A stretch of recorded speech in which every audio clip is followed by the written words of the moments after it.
Come all you poor workers, good news to you I'll tell, how the good old union has come in here to dwell. A battle in the heart of Alabama caught our attention. Coal miners in one community, they've been on strike now for months.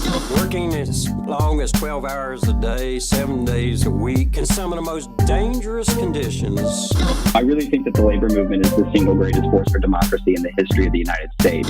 The story of Alabama is a story of not just resilience, but of militancy. I say no contract, you say no code. No contract, no contract. If we ain't all free, ain't none of us free. You're listening to Alabama's only union talk radio show, The Valley Labor Report, with Adam Keller and Jacob Morrison. Hello, Tennessee Valley. This is The Valley Labor Report. My name is Jacob Morrison, here with my co-host and fellow agitator, Adam Keller, and we are broadcasting live today online and on the radio from the heart of the Tennessee Valley, the Spice Radio Studio in Huntsville, Alabama. Today, the Memphis 7 are ordered reinstated by a federal judge. Prison deaths mount in Alabama. Andrea Alvarez is running for Huntsville City School Board, and more on today's program. If you want to be part of the show today, we've got a phone number, and the line is open. You can call or text 844-899-TVLR. That is 844-899-8857. You can also leave a voicemail throughout the week, and we might play it on the next program. If you haven't gotten enough of us by the time that we wrap here on the radio or finish our stream online, or if you just want to see what we're up to throughout the week, then you can follow us anywhere you can find anything online. We're on Facebook, YouTube, TikTok, Twitter, wherever you get your podcasts, all at The Valley Labor Report. And just a reminder, your support does help us stay on the air. Our largest single source of funding comes directly from our listeners, so it really does make a difference. If you want to become a sustaining member of the program, make a one-time donation, or buy our new hat, you can go to our website, tvlr.fm, or become a patron at patreon.com/the Valley Labor Report. And if you're a member of a union, then you should maybe start some conversations in your local about sponsoring the show, and you can reach out to me for more details on that. So yeah, we are live today. We are live. We had a pre-tape last week, but we're back in the saddle today. We appreciate everybody's time.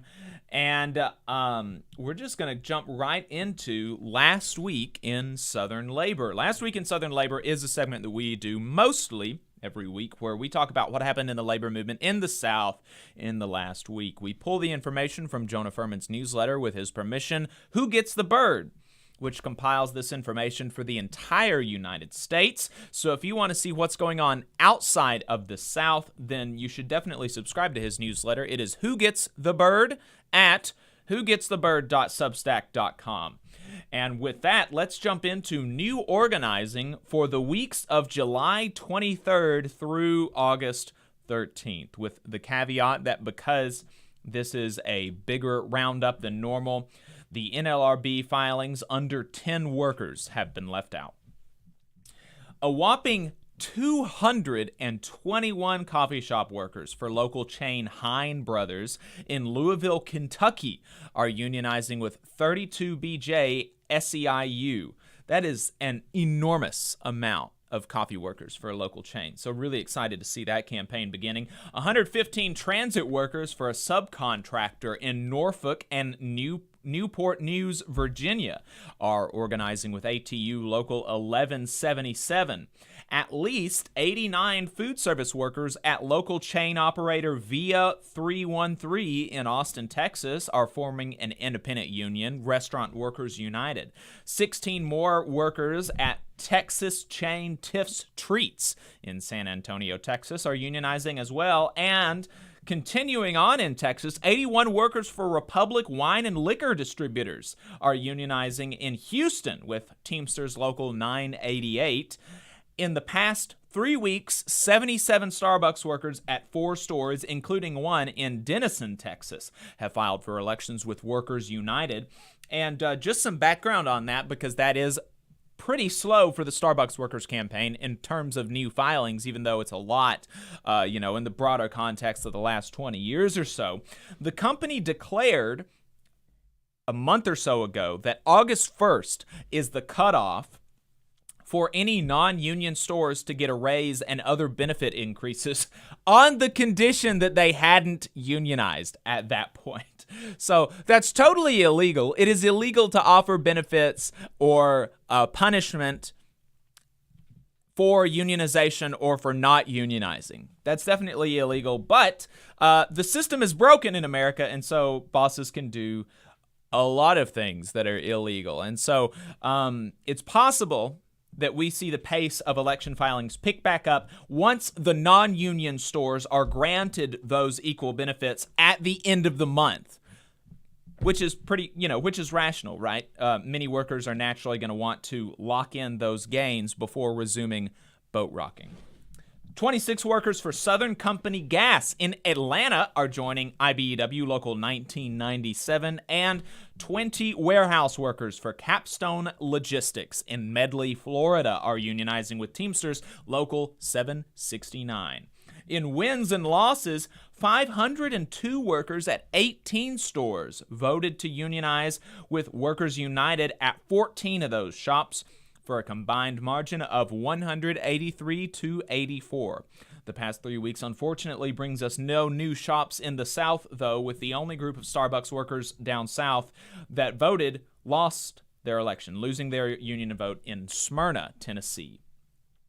44 stagehands and others at D.C.'s Shakespeare Theater Company voted 23-6 to join IATSE Local 22.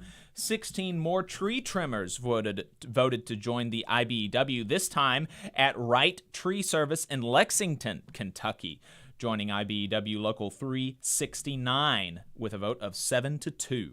63 workers at Ingert Plumbing and Heating in Knoxville lost their union election, voting 16-33 against joining UA Local 102.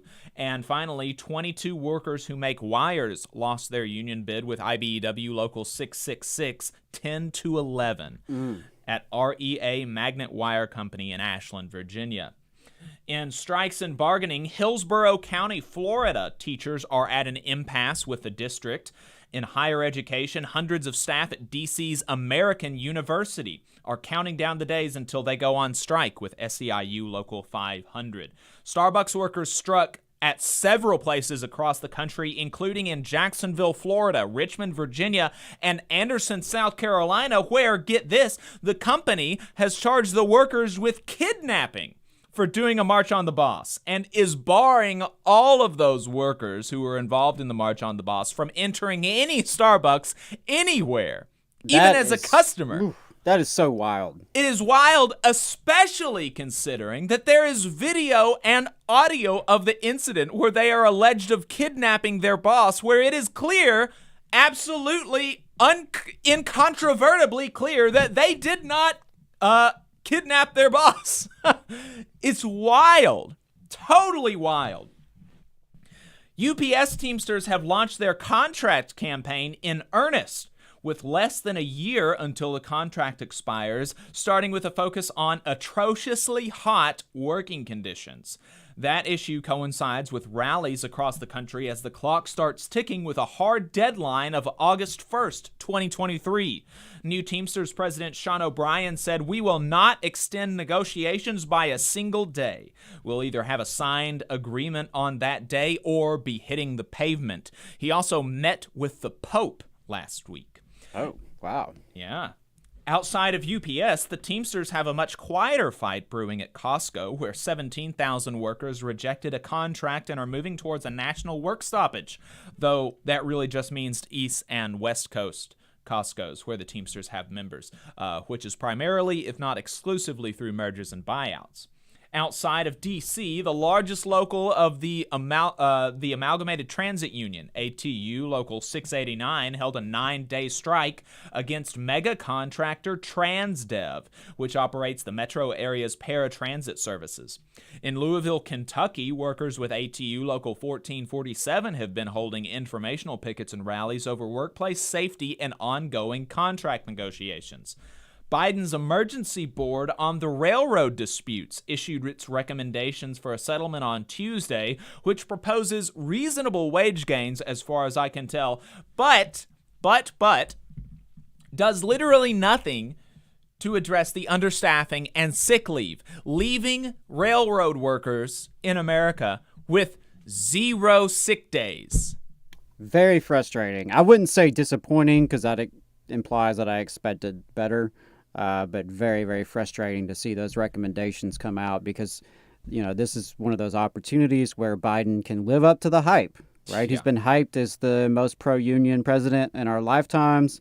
Here is an opportunity for him to try to live up to that hype and intervene in a way that's actually going to settle this dispute on behalf of the railway workers. And it's really just, like I said, very frustrating to see that most of the issues that they have not been addressed in these recommendations. Insane. U.S. Postal Service unions like the National Association of Letter Carriers and the American Postal Workers Union, NALC and APWU, are calling on management to wrap up hiring amid chronic understaffing. For context, the U.S. Postal Service employs 60% as many people as it did in 1995. Which is wild. Also wild, and also a hit on the most pro-union president in history, Joe Biden. Trump appointee Louis DeJoy is still Postmaster General. A true shame. Insane. A 6,000 worker-strong steelworkers strike at Goodyear/Bridgestone in Iowa, North Carolina, Ohio, and Kansas was avoided. It came right down to the wire, but ended in a tentative agreement. Warrior Met strikers with UMWA in Brookwood, Alabama were hit with an absolutely ludicrous stuff coming out of the NLRB, claiming that the union is liable for an absolutely obscene $13 million to cover damages from the strike, including unbelievably lost production. We talked about this a while ago in more detail, but apparently the union agreed to something like this in principle. Orders of magnitude less expensive, though. 33 times less expensive is the estimate that they were giving. It'd be an unbelievably bad precedent if it's upheld. So we'll see. We'll keep you updated on that, of course. It's not a union fight per se, but 80 owner-operators for freight company HUD Transportation in Houston, Texas, went on strike for higher rates. Call center workers at federal contractor Maximus held another one-day strike with CWA across 4 centers in the South in Bogalusa, Louisiana, Hattiesburg, Mississippi, Chester, Virginia, and London, Kentucky. In D.C., Senate cafeteria workers put up another picket line with Unite Here Local 23, and apparently a priest is helping out. Teamsters Local 783 went on strike at Sherwin-Williams in Bowling Green, Kentucky, and that has come to an end in the last 3 weeks. In political fights, the Worker Power Coalition, which was born out of the painters and the communication workers IUPAT and CWA push as CWA was coming into office to make the PRO Act core to the Democrats' legislative agenda. The Worker Power Coalition apparently wants to force a vote in September, though they are not even pretending that they hope it passes, which is a shame. Henry Cuellar, who just barely beat his Texas AFL-CIO-endorsed progressive primary challenger with the help of Democratic leadership, including Nancy Pelosi, is now introducing a bill to end federal protections for millions of workers in the name of the gig economy. Insane stuff. Campaigns for and against enshrining right to work in Tennessee's Constitution are heating up. We'll be talking to people more in depth about that in the coming weeks, but we have talked about it in the past. You can go back and watch our interview with Vonda McDaniel, president of the Nashville Central Labor Council, if you want to get caught up on what was happening a couple of years ago about that.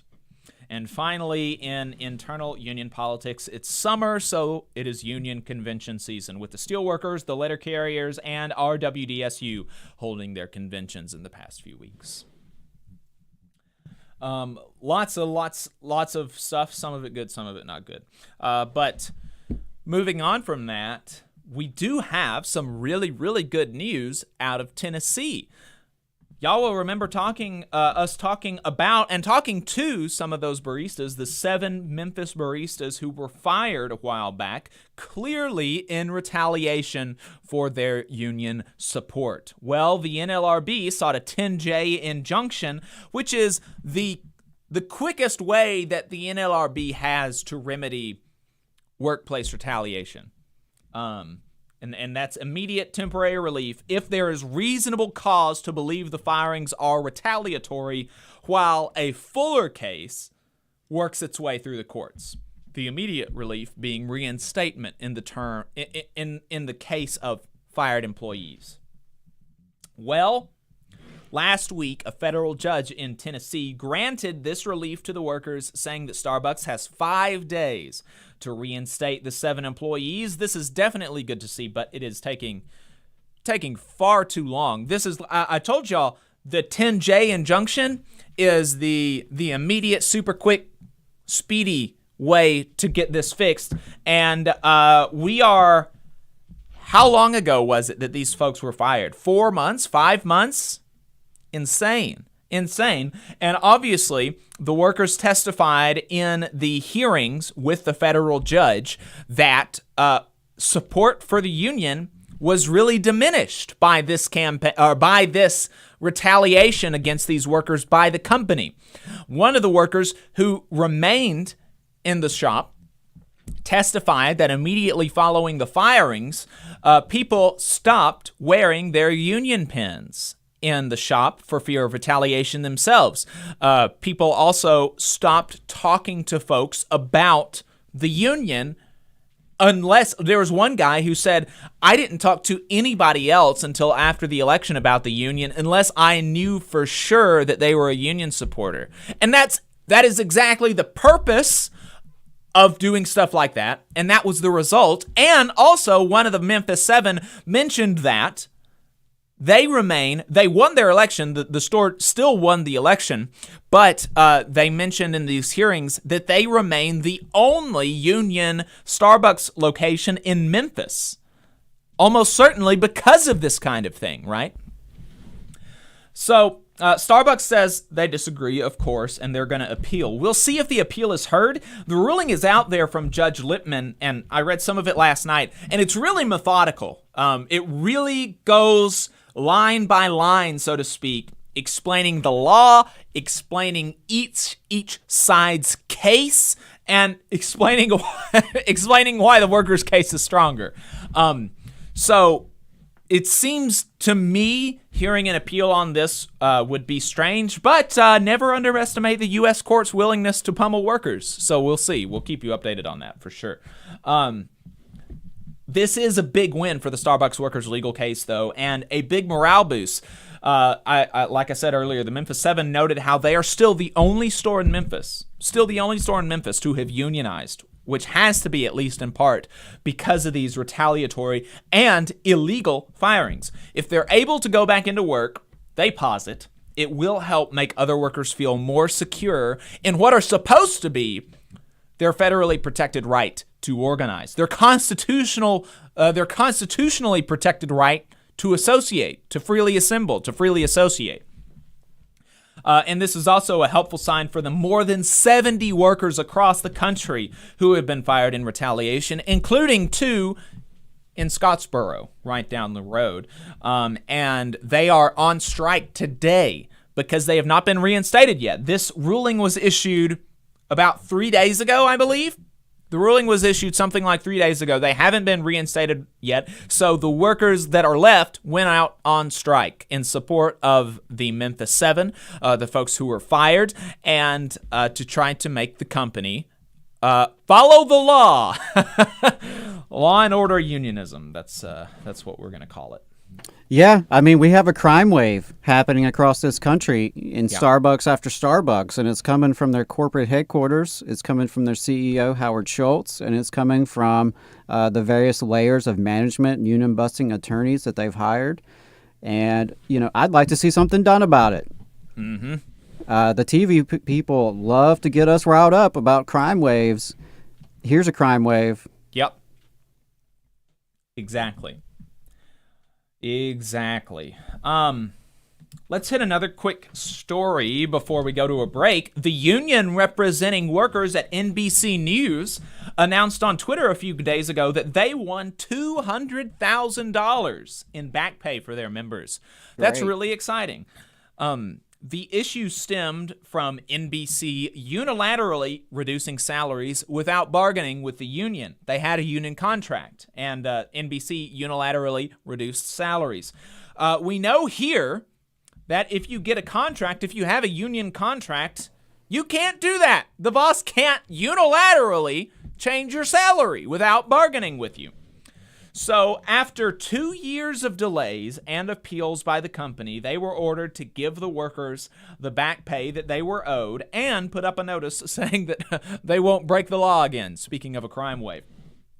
It's funny because since the breaking of the law was so illegal, all of these delays that the lawyers at NBC were able to secure in the last 2 years, this took 2 years, it probably, all that probably did was increase the eventual payout, right? Because if you're paying these people at this reduced salary for 2 years, instead of giving them back pay, a month later, all you're doing is increasing the payout that you're going to have to give these people. So Right.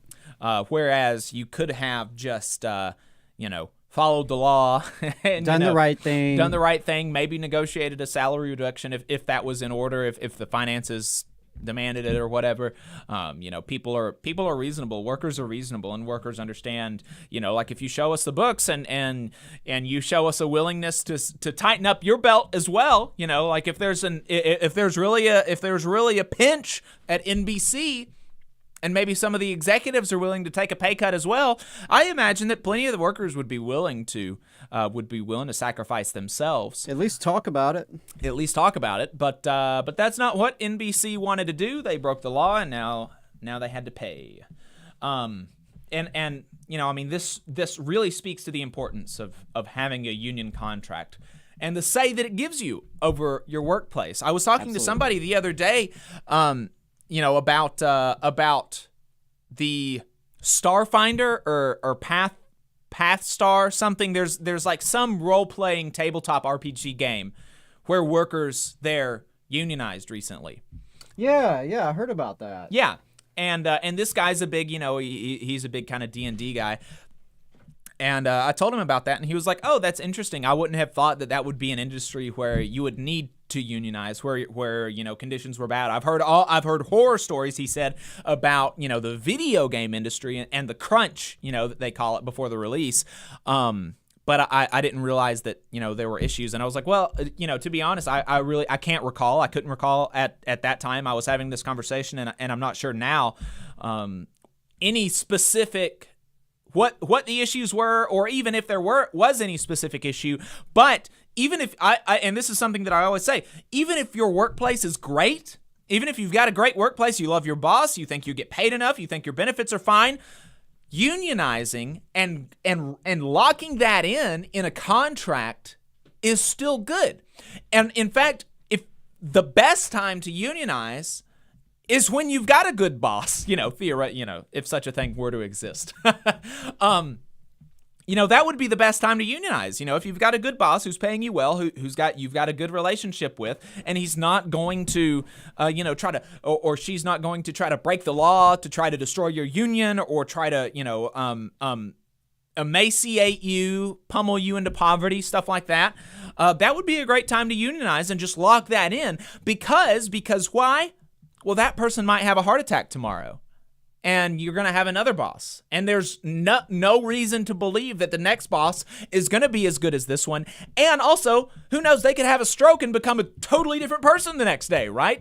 Something could happen and make them a bad boss. What you do when you unionize and you get a union contract is you lock in what you get in the contract, what the things that you put in the contract, you're able to lock that in. And if my boss comes in tomorrow, next week, and starts trying to do crazy stuff outside of the contract, I can just pull out the contract. I can just say, look, I'm sorry, I'm not going to do this. I'm not going to do that. Tough beans, right? But I couldn't do that if I didn't have a union contract. You can't do that if you have a union contract. If you don't have a union contract, right? And you're at will. If you don't have a union contract, your boss can fire you for any reason or no reason at all. So demote you for any reason. Yeah. Suspend you for any reason. Reduce your salary for any reason, which is what happened at NBC, but they had a union contract, so they were able to get back pay. So there you go. We're going to go ahead and take a break really quick. On the other side, we are going to be talking to Eddie Burkhalter. Eddie Burkhalter is a researcher at Alabama Appleseed, former reporter for the Anniston Star and the Alabama Political Reporter. We're going to be talking to him about the situation with prisons in Alabama. It's going to be a good conversation. I think all of us are going to learn a lot. So make sure you stay tuned. If you have a question for him or for us, you can text us at 844-899-TVLR. That is 844-899-8857. And we'll try to answer. We'll try to get your question answered on the other side of this break. Stay tuned. You're listening to the Valley Labor Report. Hometown Action is a grassroots organization building a multiracial working class movement for racial, gender, economic, and environmental justice in Alabama's rural communities. We stand in solidarity with Alabama workers and are proud to support the Valley Labor Report's efforts to inform and build the Southern worker movement. Please visit hometownaction.org and follow our social media channels at Hometown Action to learn more about how you too can get involved to make the South a better place for all workers. Solidarity, y'all. IBW 558 is like a great football team.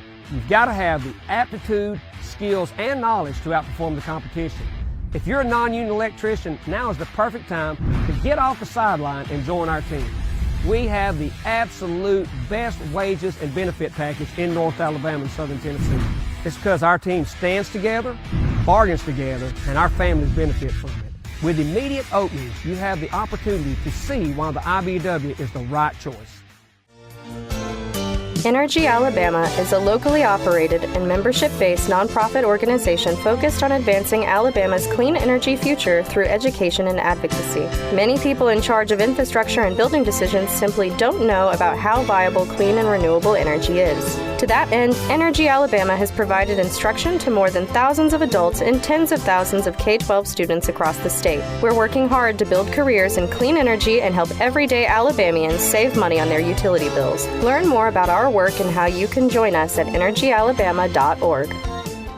Support for the Valley Labor Report comes from the International Federation of Professional and Technical Engineers Union. Learn more by visiting www.ifpte.org. The attorneys at Maples, Tucker & Jacobs have stood with the working people of Alabama for over 40 years, providing skilled legal representation for your workplace injury claims. When you are injured on the job, it can be a scary time. The attorneys at Maples, Tucker & Jacobs have the experience to guide you through the process to make sure that you and your family are properly taken care of and your rights are protected. If you need help, call the attorneys at Maples, Tucker & Jacobs at 855-617-9333 or visit online at www.mtnj.com. No representation is made that the quality of legal services provided is greater than the quality of legal services provided by other law firms. Support for this program comes from the International Brotherhood of Electrical Workers, Local 136 out of Central Alabama. Learn more at ibew136.org. Attention union members, membership organizations, podcasters, or anyone with a payment processing need. The future is here, and your organization needs to be prepared by working with Unionly. With Unionly, your union or organization can take payments on a mobile device, eliminating processing fees, giving you a better price than other payment processing methods, while at the same time supporting a union-friendly business with a specialized skill set to meet your needs. Your members will thank you when they pay their dues at their convenience without waiting in line to deposit cash or check. Start preparing for the future today by calling 206-595-8631 or visiting unionly.io. Are you looking for a better future, a career that can have you set for life, and to be a part of something that's bigger than yourself? If you are, then consider a skilled trades apprenticeship with the International Union of Painters and Allied Trades. The work of IUPAT is all around us, from the industrial painters who work on the bridges to drywall finishers, floor coverers, the glazers who install the glass in our skylines, and so much more.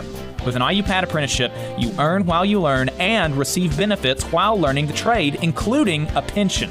We provide world-class education free of charge. That's right, no student debt. Our starting salaries for apprentices that graduate is above the national median salary with benefits for entire families. And you have the flexibility to take your trade wherever you'd like in the country to work. IUPAT District Council 77 covers our entire region, so give Adam Booth a call at 205-603-3142 for more information. Again, that phone number is 205-603-3142. Come build a better future with us today and join IUPAT. Come all you poor workers, good news to you I'll tell, how the good old union has come in here to dwell. Labor creates all wealth should go to labor. My name is Jacob Morrison, and you are listening to the Valley Labor Report. My co-host is Adam Keller, and we are broadcasting live here on the radio and online from the Spice Radio studio in Huntsville, Alabama. Just a reminder, we are live on YouTube and Facebook, and you can chat with other listeners of the show, and we can see the chat as well. We've got several people hanging out in the YouTube chat right now. Strom McCallum, Biometronome, Infinite Content, Tempest Lord Raihan. That is a very cool name. There was some discussion about what I was saying as we were going into the break about unionization and how, it doesn't necessarily mean that you hate your job, right? So, and I think that's really important. Biometronome mentions, I think people should realize that unionizing doesn't necessarily mean being the enemy of management. It doesn't automatically mean they're complaining about their workplace conditions. It seems to be a common mindset, and it's the way a lot of managers look at the concept of unions as well. Now, there's definitely going to be an inherent tension between the employer and the employee, just by virtue of the fact that every dollar that a boss makes, every dollar that goes into the owner's profits is a dollar that I'm not making, and vice versa, right? So there's going to be an inherent tension there. But you are correct in that it doesn't necessarily mean that they hate their job. He goes on saying, for example, most workers in Costco and Trader Joe's are kind of happy with their jobs and are friendly with their managers. When I ask them, are you guys unionizing? They seem to think I'm asking if they hate their jobs.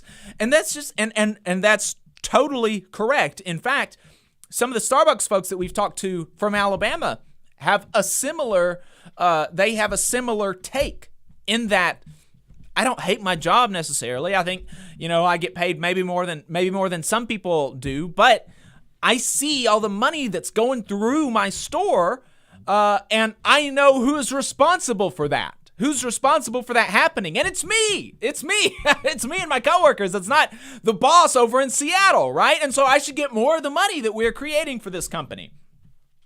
Infinite Content says the reason that management fears unions is that it can cause the working class to arise en masse outside the workplace, and that's something that we've talked about before. That there is definitely there's a social element to unionization that makes that kind of educates people more about what's going on and is very, very helpful in understanding understanding what's going on and who's good for you and who's not good for you and what you can do about that.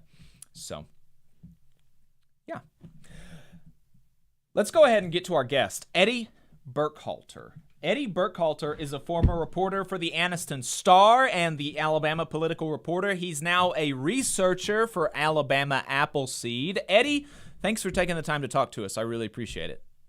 Well, thanks so much for having me on. This is important stuff, so I appreciate you putting some focus on it.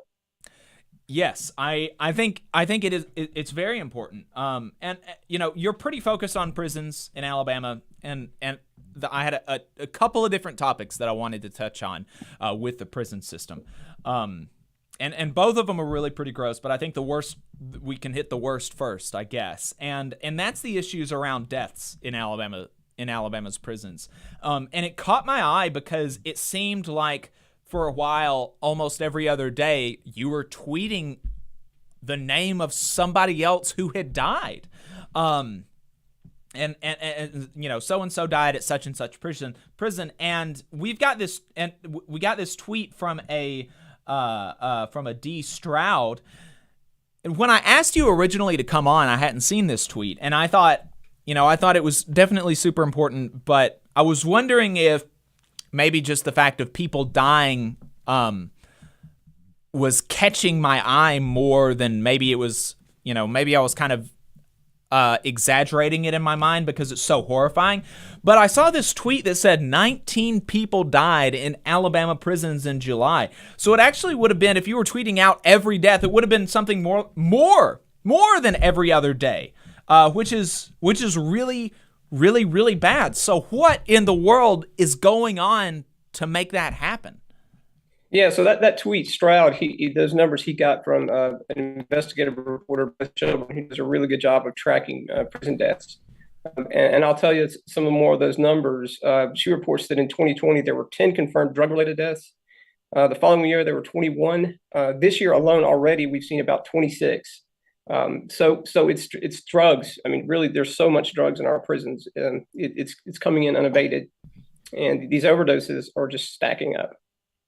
And it's coming in mostly from the officers. We know this because during the COVID pandemic, when visitations were suspended, drug deaths continued and they increased. They didn't slow down. And so we know how it's getting in the prisons, but there doesn't seem to be a big push to stop it. And it's killing folks. I mean, I did a blog post and there's been some reporting on a guy named Chadwick Wade who died on July 4th. Really tragic story. He was begging for help from the officers, couldn't get it, lit some clothes on fire, put it outside his cell.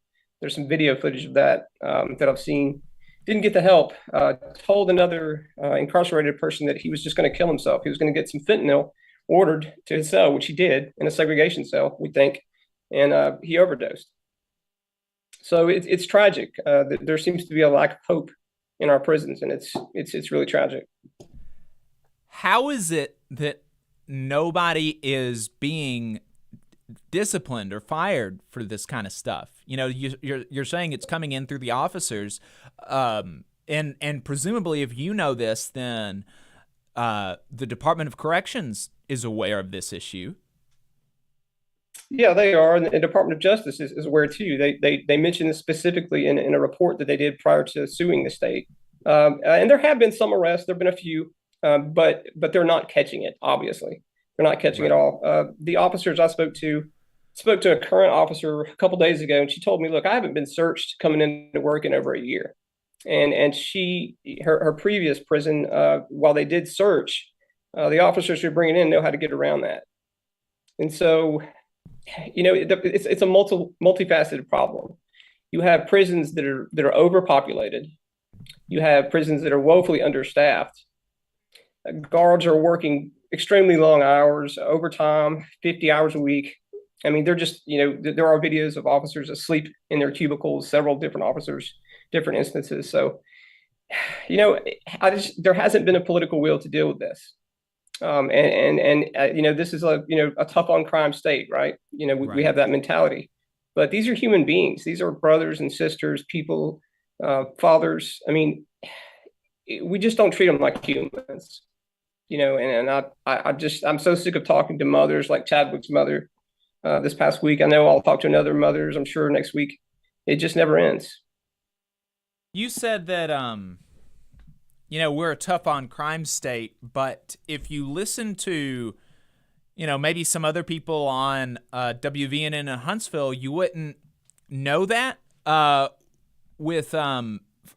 example, the Alabama Attorney General has been trying to, if I understand it right, repeal the good time law, or make it whatever it is, there are pushes to put more people in prison. Do you think that would be helpful to any of our problems, in society or in the prisons? No, not at all. And so this push, this involves the tragic shooting death of a Bibb County deputy. And there was some confusion about how this person who was out at the time was able to be released from prison. Through some good reporting at APR, they learned that he really shouldn't have been out. He should have been charged with a previous escape, wasn't charged, and he would not have been out on good time. And so this idea that this was about good time is it's not true. So no, we don't need to put more people in prisons. We need to address sentencing. Our prisons are overpopulated. We know this. They want to build these 2 new prisons, and they're going forward with that plan, but that's not going to fix the overpopulation problem because they're going to shut down some of our existing prisons. So how are we going to fix this if we don't address sentencing? It just makes no sense to me. Yeah, I wanted to ask on that note, as you mentioned, Governor Ivey's main plan appears to be just to build new prisons to replace old prisons using federal COVID dollars to do so. But is there anything attached to this plan regarding sentencing reform or rehabilitation, any real policies in place attached to the new prisons that would ultimately reduce prison population? There's nothing related to sentencing reform. So the supporters of this plan say that, look, we need these new buildings to open up space for these more rehabilitation programs. We don't have enough space, and we need these prisons to be able to do that. The issue is there's no additional funding to pay for that stuff. So tell me how that's going to work, right? And tell me how you're going to employ enough correctional officers to fill these prisons when you can't employ correctional officers to fill the existing prisons. Let me tell you, I mean, in less than half of Alabama correctional officer positions were filled in early 2021. Less than half. Okay, ADOC has reported a net decrease of 258 officers so far in fiscal 2022, according to their own report. So, I don't know what the plan is. I guess the plan is to build these prisons and magically all these problems will go away. But that's not going to happen. Yeah, I think it's worth mentioning at this point, you mentioned it earlier about the DOJ. For those who are not familiar with it, the Department of Justice is involved with Alabama's prison system. Could you just give us like the Spark Note summary there of what's going down with that? How is the DOJ involved? Yeah, so several years ago, they began investigating our prisons. The deaths then were terrible and violence, sexual violence. So they issued 2 reports, and they were really scathing reports. And gosh, you'd hope that people would pay attention to those reports and act, but it didn't. And so DOJ sued in 2020. That lawsuit's ongoing. They allege, unconstitutional treatment of men in Alabama in prisons, rampant sexual violence, drugs, corruption, all the things that we see every day. So it's possible that if this continues and Alabama doesn't address the prison crisis, that the federal government could take over, be a receivership, and so they would tell us how to run our prisons and how to pay for them. So that's where it's sort of headed. Who knows what's going to happen with that lawsuit? But thankfully, the attention the federal government's paying is shedding more light on this problem, and that's sort of what we need.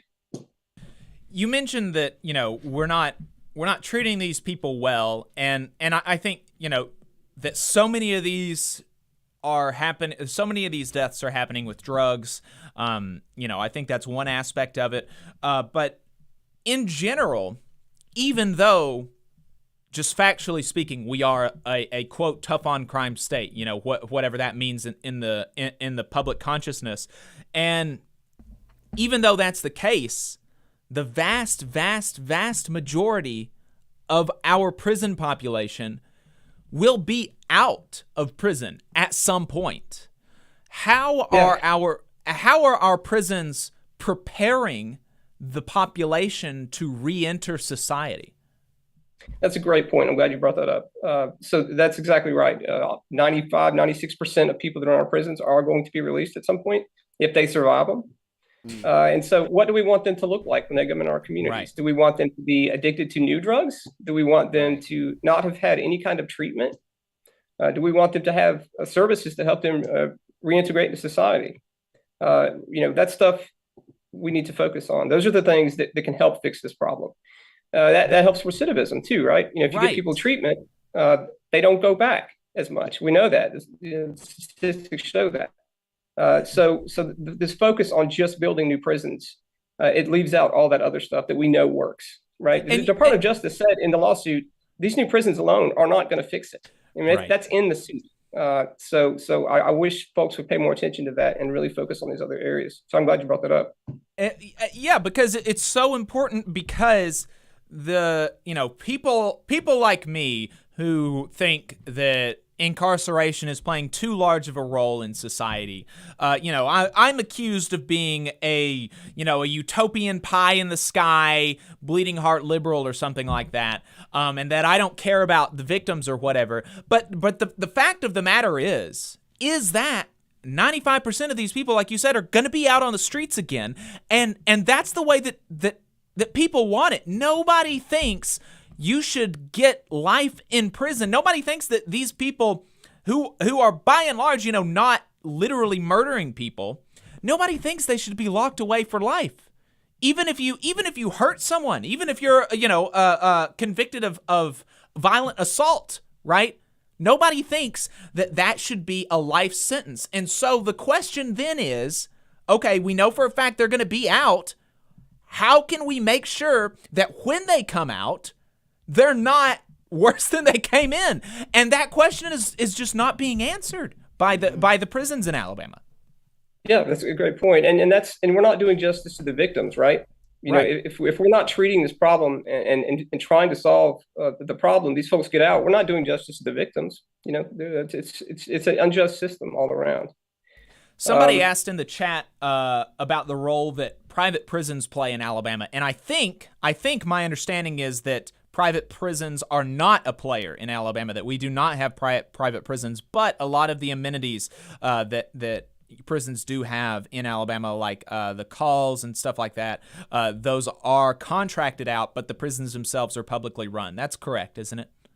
Yeah, that's correct. There was a push earlier on. The governor's plan called for a build lease program so that a private prison company would have built our prisons, our new prisons, and we would have leased them back. We would still operate them, but they would have built them.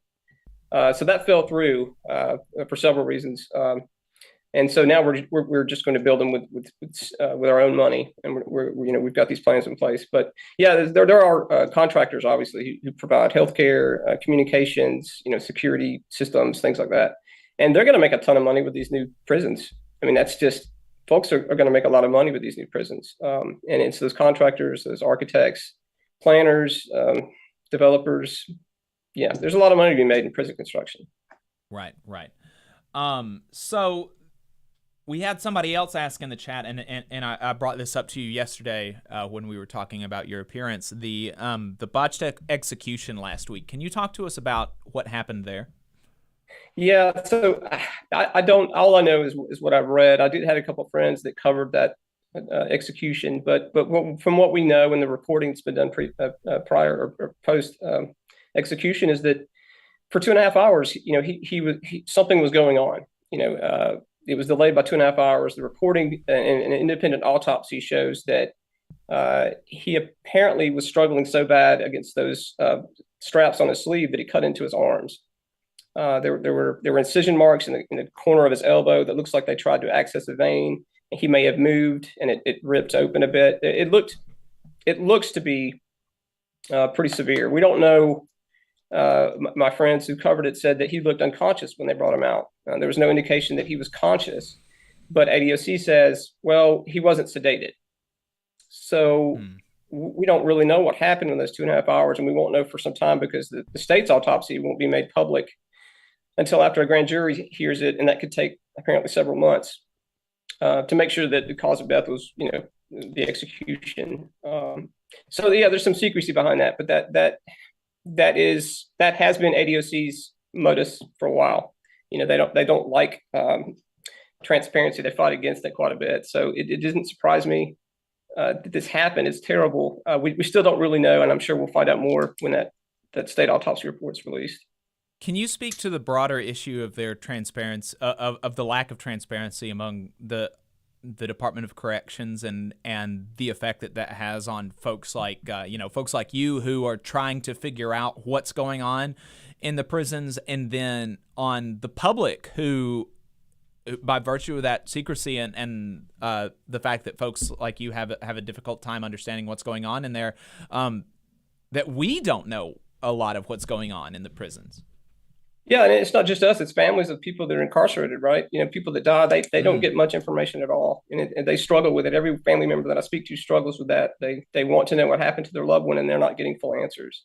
So ADOC, to give you an example, they don't have a policy to release information on when a prisoner dies.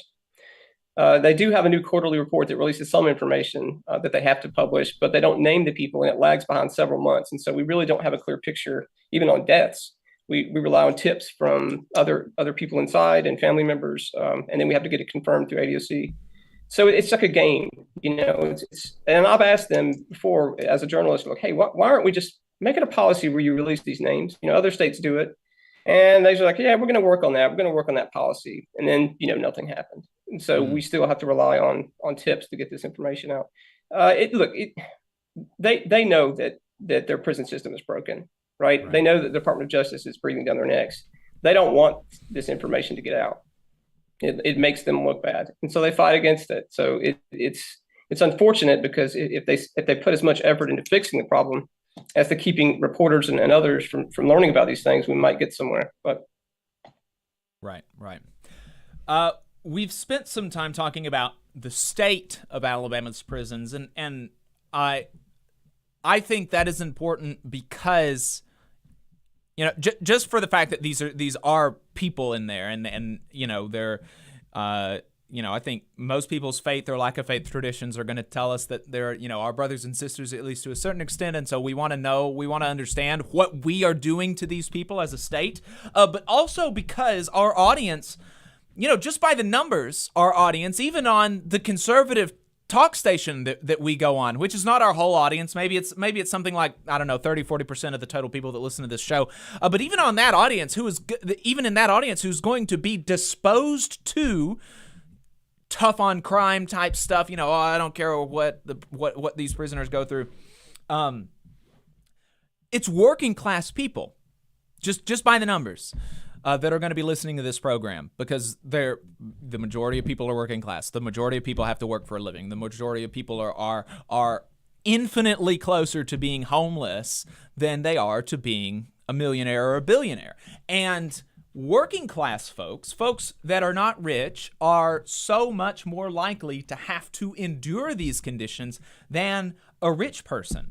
And you've been pointing out multiple instances of folks being arrested just because they couldn't pay fines. And I was under the impression that debtors' prisons were unconstitutional.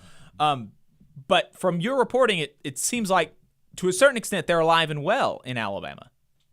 Yeah. People are surprised to hear that, but it happens in municipal courts every day. And so what's going on is, and I'm sure you've heard about the Brookside situation, but our previous research shows that 50% of the people who owe court debt, these are fines and fees, will go to jail at some point. Half. Wow. It's pretty staggering. So there is court precedence, right? So there was a 1983 Supreme Court decision that said, hey, you can't throw people in jail just because they can't afford to pay fines and fees, unless you hold a hearing and you determine that they willfully chose not to pay it, right? But they didn't really define what willfully was. And so judges are out here going, well, you got a nice car, you got a cell phone, right? Why didn't you pay this? And instead of allowing them to or work it off, they're having them arrested. There was a lawsuit in 2015 by Southern Poverty Law Center that alleged that Alexander City ran a modern-day debtor's prison, right?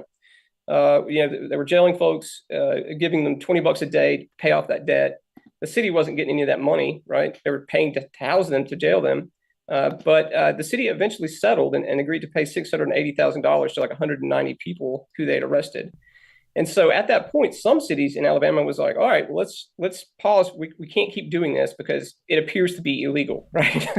and I know I was sat in one court recently that they don't do that anymore, right? They have checks. They check on a person's actual ability to pay. They ask them questions. They don't immediately arrest somebody if they don't show up for a review hearing, which is when you come to talk about your old fines and fees. But a lot of courts are still doing just that. I mean, I've seen so many people get arrested. There was a fellow that came into court on a review hearing to talk about his old fines and fees. He owed about $650 or so. The judge said, "Why haven't you paid it?" And he said, "Well, look, I've had the same fast food job for the past 2 years. You know, my hours have been cut. I've got child support that comes out of my check. I just haven't been able to afford to pay this." And the judge just wasn't happy with that answer. He didn't ask him any other questions. He just had him arrested and sent him to jail for 12 days. And the guy's like, "Now I'm going to lose my job? Really?" Right. So that, that's how am I going to pay ever? So it makes no sense, and it happens in courts all over. That's what I'm going to be focusing on this year, is looking at fines and fees and how it intersects with people who just can't afford to pay these things. There's a great documentary by John Archibald and AL.com called Pulled Over, Pulled Under, which highlights the story of Callie Greer, who's a wonderful woman who works with us at Appleseed, and her 2 daughters who were arrested multiple times simply because they could not afford to pay these enormous, sometimes very enormous court fines and fees. I've seen a ticket. This fellow came in and he had a ticket for running a red light. I think it was a $50 ticket. The court fine was $380. So what's going on? We're financing our courts and our state governments and our local governments on the backs of the poorest people in our communities. And when they can't pay, they get into a cycle of arrests, re-arrests, re-tickets, more court fines, more court fees. And it just never seems to go away. It sinks these families, and it sinks their friends and families who have to pay these court debts to get them out of jail. Right. And isn't there something like that you have to pay some sort of personnel fee or something when you're on probation? Or maybe that's another state. I can't. I didn't ask you about this yesterday, but it seems like I remember having read something some months ago about how debt adds up if you go to prison for debt, right? And that there are fees that you have to pay while you're on probation or for tests and stuff like that. Is that the case in Alabama? Yeah, it's very much the case. Yeah, it's very costly to be poor here. It costs quite a lot. You pay for all of these services on the back end. So if you have to take drug tests, you pay for that. And you pay an additional fines and fees. I mean, it doesn't make any sense. We make it so difficult for people to improve their lives here. Some people make mistakes, right? And you should get a fine. You run a red light, you should be fined for it. You shouldn't have to pay 3 times as much for a court fee. Because we decided as a society we didn't want to fund our courts and our federal governments and our state governments ourselves. We wanted to cut taxes and put that on the backs of poor folks. But yeah, it's absolutely true. There are a lot of it costs a bit to be poor here. Yeah, I have. I got a speeding ticket that was like something like $200 or something like that, and 170 of it was court fees, and the ticket itself was only $20 or $30, and the it was the court fee that was so much money, and even for somebody like me, whatever, $200 is not fun to pay it, but I'm not at risk of not paying it. But somebody else, they could go to jail for not paying this thing, and that's I don't know, it's crazy. Yeah, it's 2 separate systems, right? It's a system for folks who have a little bit of money, and boy, if you don't, it's a whole different outcome. And really, it's just because you're poor. There's no other reason, right? It's a shame. Eddie, I really appreciate your time. Where can folks follow your work? Yeah, so go to our website, alabamaappleseed.org, read our reports, donate if you want to. Follow me on Twitter, Burkhalter Eddie. Just get involved. Ask your legislators. Tell them that you're concerned about this stuff. Tell them you're concerned about these fines and fees. You don't understand what's going on. You're concerned about our prisons. We need you to be active. It really helps. Thanks so much for having me on, guys. Thanks, Thank Eddie. you. I really appreciate it. That was great. Yeah, and Appleseed does fantastic work. I really recommend folks check it out. Yeah. We're going to go to a break, folks. Don't go anywhere. On the other side, we are going to be talking, we're going to be playing an interview from Andrea Alvarez. She is running for Huntsville City School Board. So stay tuned. You're listening to the Valley Labor Report. Energy Alabama supports consumers and is a leader in advocating for them. We have been able to successfully fight off utility rate increases in the state, reduce fees for electric vehicles, increase electric vehicle infrastructure spending, and secured a $100 million refund by Alabama Power after the utility overcharged customers for fuel. To learn more about our work advocating for customers and join the fight, go to energyalabama.org. There's a lot of talk about a shortage of workers, but that's not the case with IBW 558. We have provided our customers over 3,000 workers and performed over 3 million man-hours in a pandemic year. With 8,000 OJT hours, 900 classroom hours, OSHA 30, and a state license, our members receive the equivalent of a master's degree. That's what makes IBW 558 the right choice for your electrical needs. Look us up at Facebook or at IBW558.org. North Alabama DSA is looking for folks to work for a better North Alabama. They prioritize mutual aid, municipal activism, and union solidarity. Contact them on social media or dsanorthalabama@gmail for more information. Support for this program is provided by the International Association for Machinists and Aerospace Workers, Local Lodge 44 in Decatur, Alabama. Learn more at iamaw44.org. Hometown Action is a grassroots organization building a multiracial working class movement for racial, gender, economic, and environmental justice in Alabama's rural communities. We stand in solidarity with Alabama workers and are proud to support the Valley Labor Report's efforts to inform and build the Southern worker movement. Please visit hometownaction.org and follow our social media channels at Hometown Action to learn more about how you too can get involved to make the South a better place for all workers. Solidarity, y'all. Support for this program also comes from the Iron Workers, Local 477. So if you are looking for contractors with lower than average EMR and TRIR, they tell me that if you need to know what those mean, then you will.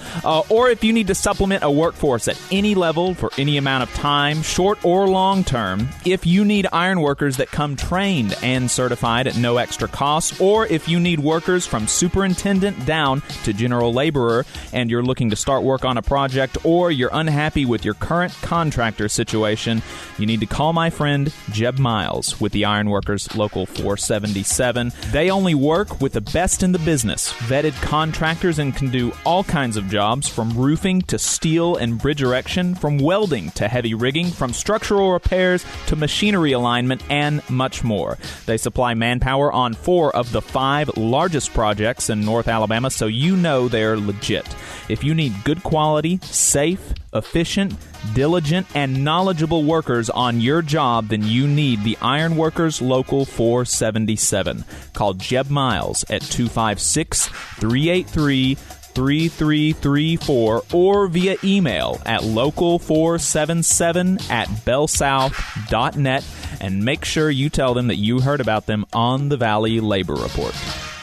We're the nurses, firefighters, and claims representatives that help keep our government services running. We respond to natural disasters. We care for our nation's veterans, and we investigate discrimination in the workplace. We are federal and D.C. government workers, and we are proud to serve the American people. Working in more than 70 agencies across the government, we know we can fulfill our mission because our union has our back. Learn more at afge.org. Paid for by the American Federation of Government Employees, AFL-CIO.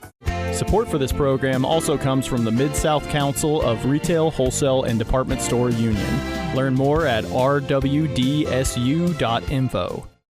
All right, folks, you are listening to the Valley Labor Report, Alabama's only union talk radio show. This is Adam Keller here, and I'm excited to bring you our next interview. This is with Miss Alvarez, who is running for Huntsville School Board District 3. Really excited to have her on the show. Ms. Alvarez, welcome. Hi, thank you for having me, Adam. Absolutely. Glad to do it. So just to start out, could you introduce yourself, tell us a little bit about your background, and really what motivated you to decide to run for a Huntsville school board? So I'm a proud mother of 3 children who all go to District 3 Huntsville City Schools. I'm also a product of District 3 Huntsville City Schools. And so I made an intentional decision to move back to District 3 to educate my kids. I am by day, I'm a full-time working mom. I'm a budget analyst, contractor supporting the Missile Defense Agency. And then I also am a very advantageous volunteer in the community. I support Huntsville Hospital. I also am serving my 5th year on the Challenger Elementary School PTA. The past 2 years I've been president, and then I had to roll off, and so now I'm treasurer. The reason I'm running is really, I feel like our schools have been on a negative trajectory for a good decade, maybe even longer. And we need to get them back. I graduated about 20 years ago, and I know what our schools are capable of being. And so I was quite shell-shocked when I had my kids go to the same schools and they're getting different results than I got. I feel like we just need less politics in our school system, and we need more people who actually have a vested interest to be there, like myself. My youngest is a 1st grader, so I have 12 more years in this system, and I just really need things to be better than what I'm seeing right now. Awesome. Well, as a parent of a 1st grader myself, I know the struggle, and I know how important it is to feel comfortable sending your child to school 5 days a week. It weighs heavy on us as parents, and it should weigh heavy on everyone as a member of the community. So tell us a little bit about your platform. What are you running on as a candidate for Huntsville School Board?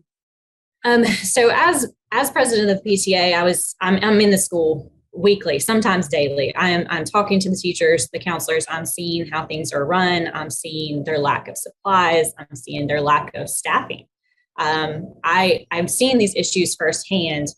And when I started to reach out and ask board members about these issues, I did not get the response I thought I would get. I was almost gaslit and pretty much told that it's a lack of parents in the school. It's a lack of teachers who will just never be happy. It's a lack of funding. It's all these things other than school board and administration. So I have made it my life's purpose, a trajectory I never thought I would be on, to advocate for our teachers, because at our school alone, we have 20% turnover year after year.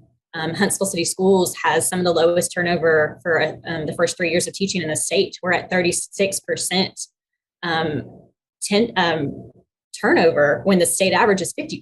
So what are we doing in Huntsville that's so much worse than the rest of the state?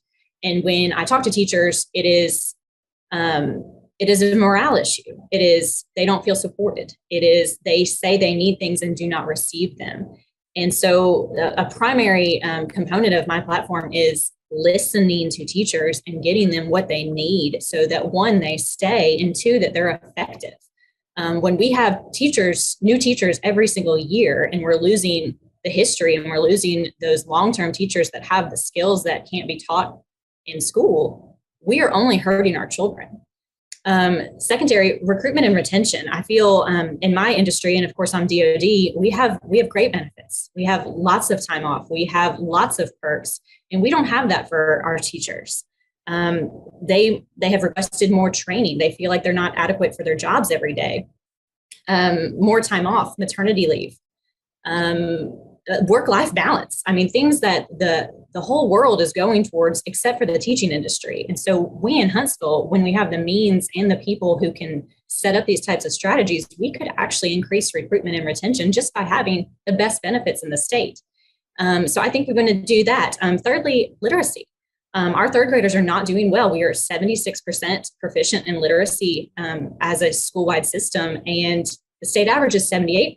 Again, Huntsville is the smartest city in the state, arguably the smartest city in the country. Why are we below the state average in Alabama, who is already 49th, 50th in education? Right. So we in Huntsville need to figure out what is happening. Why are we failing so much with literacy when that wasn't the case 20 years ago? And then finally, communication and transparency. Like I said, when I have reached out, I was not provided policy. I was not provided numbers. I was not provided anything. It was go find it, and then we'll talk. And that is not what we need. I came at it with a willingness to help, I want to get my hands dirty. How can I help this system? How can I help teacher morale? And I was pretty much just blown off. And when you have parents like me who are willing to stop what they're doing in their busy lives and help, let us help you. And you can only do that if you're communicating your issues with us and if you're transparent in your responses. So I was quickly put on, the list of being somewhat disgruntled. And I was like, all I did was reach out to help. And I'm proven as someone who can help solve problems. So it was very disheartening to see how it really was. Yeah, I think it's clear that your own experiences as a public school parent really fed into your drive to run for office. And I'll just say personally that I think your experience was not unique. It has not been unique. And I imagine on the campaign trail, you've run into other parents and educators who've had similar type experiences. But I really have. I get several emails a day, that's for sure. You just mentioned it there at the end, and I know you've talked a lot on the campaign trail about improving transparency and public input in regards to Huntsville City Schools. Mm-hmm. After all, this is a public school system by and for the public, or at least it's supposed to be. So could you tell us a little bit more about that, what you have in mind, and why is that important? So I think the main reason it is important is because we are in the social media age. We are angry behind a keyboard. We are people who rile each other up. We share, we crowdsource, we crowdfund. We are doing things that are negatively impacting the public relations of our school system. And a lot of that can be solved with proper communication. If you can explain to people why a decision was made, if you can explain to people how a mistake was made, if you can explain all these things, and also if you can actually admit when a mistake was made and not try to defend it, that will happen less. What has happened is there's a great divide of us versus them, parents versus administration, teachers versus administration, teachers versus kids, teachers versus politics. There's so many wars going on. And my whole campaign premise is let's build some bridges. Let's sit down, let's talk, let's have the hard discussions, let's have the mudslinging, let's do it in a forum where there is transparency. And some of my, but actually both of my opponents are blocking people on social media. They're deleting comments. They are doing things that could hurt their image at all. And that's not what you're signing up for. If you're going to be in public service, you have to take the hits sometimes, and it's for the benefit of us all. And so I am always going to be transparent. I am a cleared professional on the arsenal, so I do understand that some things cannot be discussed to the public. I do understand that there is harm of telling people all your decisions, but I also do believe that giving people more information than they're getting now could solve a lot of our problems in this community. Absolutely. Absolutely. I mean, and I will say, as someone who taught in Huntsville City Schools, who spent over 5 years representing the workers in Huntsville City Schools, communication was one of the biggest issues that I encountered in more than one administration. And I think something you said that resonated with me is listening. Whether the issue is teacher morale, teacher turnover, literacy, it all starts with listening to the folks who are involved, the students, the parents, the educators, everyone who has a stake. They're experiencing it day after day. Why not listen to what they have to say? Yes. And I've been trained in customer service. I was a 1-800 suicide counselor. I have been trained in communication and active listening. And the thing is perception is reality for most people. And so we have to take that into mind. If someone is on Facebook or on social media or complaining in an email, that is their truth, whether it's actual truth or not. And we have to take the time, meet with those people, and make sure that they come down off that ledge and understand that maybe they were a little mistaken, or maybe they jumped to a conclusion. It takes time. Communication takes a lot of time, but I'm willing to do that. Right. And I think something that's important for folks to remember is that sometimes your biggest critics are the ones who care the most. right? Because it's easy to remain silent. But if you are the person sending the angry emails, something resonated with you, whether it's based on truth or not, something resonated, something motivated you, and it's worth listening. It's worth addressing. So I think that's really important. And I appreciate that you have this emphasis on listening, on transparency, and on clear communication. And communication goes beyond PR. It goes beyond buying billboards. It goes beyond hiring consultants. It has to be authentic and genuine.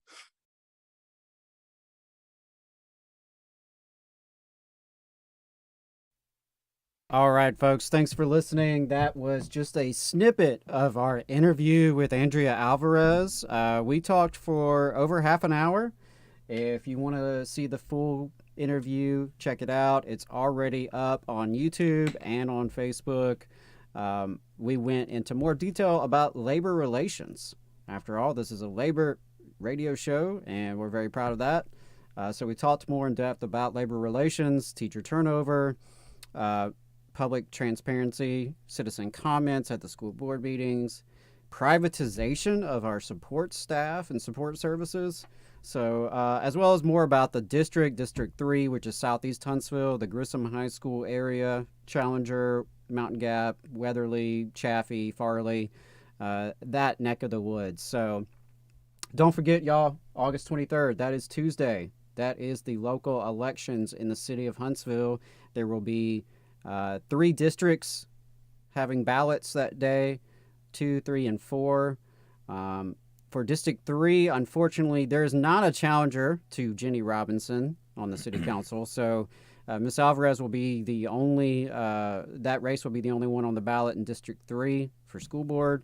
She's running against an incumbent who is totally useless and complete right-wing crank who is also running in the race, who just got destroyed in her GOP primary for State House, and I guess now decided to spread her nonsense to the school board level.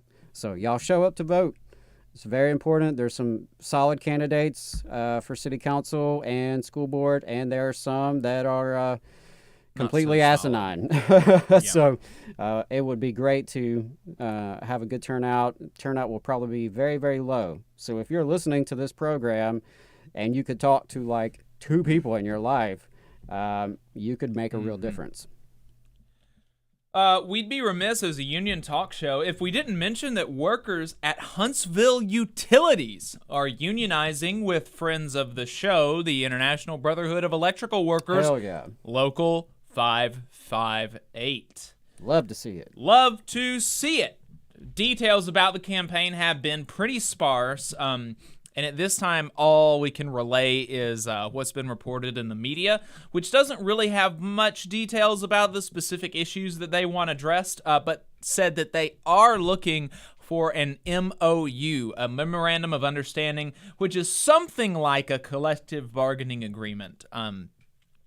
But it's different in ways that I'm not totally clear on. Yeah. If you don't mind, I'll just expand there. Okay. An MOU would be in lieu of a collective bargaining agreement, because public employees in the state of Alabama do not have the same extent of union and collective bargaining rights that you would get in private industry, right? So the law has been interpreted, at least, to mean that the city of Huntsville or Huntsville Utilities could not sit down and have a collective bargaining agreement with their workers in the way that, say, United Launch Alliance can with the Machinists Union. Right. But an MOU would be something as, a step closer to that direction, where at least there would be something in writing that could be enforced. And I think that is that's really huge. And just want to send my love and respect and solidarity to all of the workers with Huntsville Utilities who are organizing, and to IBEW. If there's anything that we can do on our end to support this effort, we definitely want to do so. Yeah, they filled up the city council. There was more than 30 Huntsville utility workers out there to support the to show their support for the unionization effort. Right. And so I imagine as this campaign unfolds, there may be some need for backup, whether it's attending council meetings or contacting council members. We'll see how the city responds. We'll see how Huntsville Utilities management responds. If anyone's listening, if you're connected at all to this campaign, like I said, feel free to reach out to us. Anything we can do. We support this effort because it's the right thing to do, you know, and we understand that there may be workers there who, don't necessarily agree with all the things that we say on this radio program, and that's fine. It's not about whether or not you agree with us or not. It's about what is the right thing to do, and the right thing to do is for these workers to have representation and for them to be able to secure an MOU that addresses their concerns and their needs. And for the management of Huntsville Utilities and for the city of Huntsville's leadership to negotiate in good faith, free of any retaliation. And I think that's what we need to see, and that's what these workers deserve. Yep. Tony Quillen, business manager of IBEW 558, said in a letter to AL.com that other cities in Alabama do have MOUs, so it's not like they're going out on a limb here. Right. Sheffield, Muscle Shoals, Tuscumbia, Red Bay, and Russellville all have memorandums of understanding with their employees. That Northwest Alabama IBEW stronghold. Yep. AL.com did receive some comments from Huntsville Utilities CEO Wes Kelly and Huntsville Mayor Tommy Battle, but the comments were not very substantive. They're more or less, we're aware of the issue, looking into it. So we're going to see what happens, and we'll keep y'all posted for sure. Absolutely. Adam, we've got an EPI report that you wanted to talk about as we're wrapping up, right? Yeah, that's right. I just wanted to mention this because last month the Economic Policy Institute released a new study on the minimum wage in the United States. And from EPI, I'm quoting here, the value of the federal minimum wage has reached its lowest point in 66 years, according to an EPI analysis of recently released Consumer Price Index data. So when you account for price increases in June, the current federal minimum wage of $7.25 per hour is now worth less than at any point since February 1956. That's quite a while ago, 1956. At that time, the federal minimum wage was 75 cents per hour, which would be equivalent to about $7.19 in June 2022 dollars. And of course, inflation has increased even more since June, something to account for as well. Last July marked the longest period without a minimum wage increase since Congress established the federal minimum wage in 1938. Quoting again, after the longest period in history without an increase, the federal minimum wage today is worth 27% less than 13 years ago and 40% less than its peak in 1968. Had the minimum wage kept up with its 1968 value, it would be over $12 an hour. Of course, Alabama does not have a minimum wage and thus relies on the federal minimum wage. While states and cities across the country have increased their minimum wages, Alabama's leadership refuses to do so. You may remember a few years back there were raise the wage campaigns in cities across the state. The city of Birmingham actually passed their own increase, and campaigns elsewhere, including right here in Huntsville, were gaining steam. And it was then that the Alabama legislature intervened, passing a law banning local governments from passing their own wage increases. Turns out, the small government legislators felt they should dictate what cities and counties across the state can and can't do to benefit working people in their communities. Also, a recent study from the spring was released by Oxfam America, and that revealed more about the scale of low-wage work across the country, including right here in Alabama. We just spoke with Eddie Burkhalter, and Eddie wrote in the Alabama Political Reporter that the study, quote, found that more than 40% of Alabama workers make below $15 an hour, while an even greater percentage of Black and Hispanic Alabamians make less than $15 an hour. The state is among the 7 states with the largest concentration of low-wage workers. So, EPI's report shows that raising the minimum wage to $15 an hour would benefit tens of millions of Americans. It is long past time we raise the wage for working class folks in Alabama and across the country. We had somebody in the chat, Sid Nanda, mention that restaurant workers get paid even less, right? And that's correct. Servers, folks who get tips, they can make less than the minimum wage, and servers make $2.13 an hour. So tip your servers, people. Right. Now, if of course legally they're supposed to make at least the $7.25. The assumption being that if the company pays you $2.13, you'll have enough tips to make up the other $5 and change per hour. Right. Should you not receive that amount in tips, the company is supposed to make you whole there to at least get you up to $7.25 an hour. But that's one of those issues that restaurant workers across the country and certainly in Alabama deal with. Yeah, they're supposed to. They're supposed to, but a lot of times they don't. And that's we spoke to one the of Department of Labor on the show where we talked about those kind of issues. There's a lot of misinformation out there, and unfortunately, there's a lot of employers who will try to skirt the law, break the law if they can get away with it. Sometimes they don't even know the law. Frankly, we assume too much of them sometimes. Yeah. So as we're wrapping up here on the radio, the first half of the program, we've got a few plugs for you. The United Mine Workers strike pantry down in Brookwood flooded with some of the big rains last week. So any help that you can give would be greatly appreciated, as these miners have been on strike for over 500 days.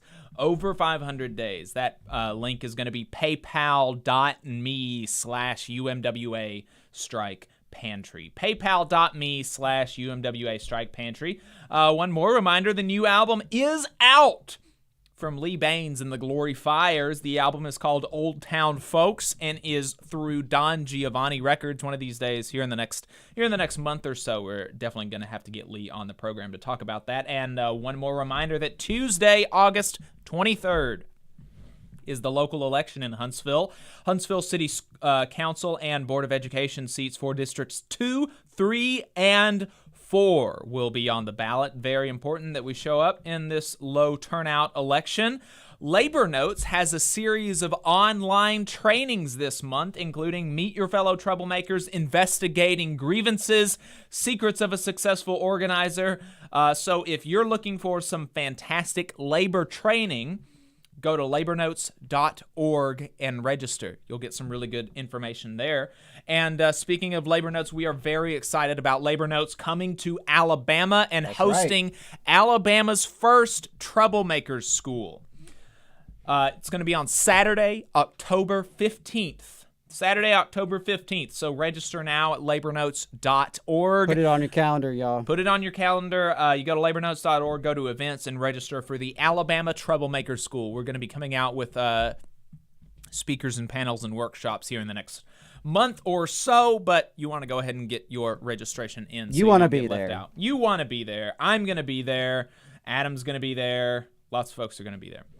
Energy Alabama is holding a Huntsville meetup on September 15th, so put that on your calendar as well. From 4 to 7, hosted at Straight to Ale Brewing. Energy Alabama members get a free drink ticket. Nice. Yep.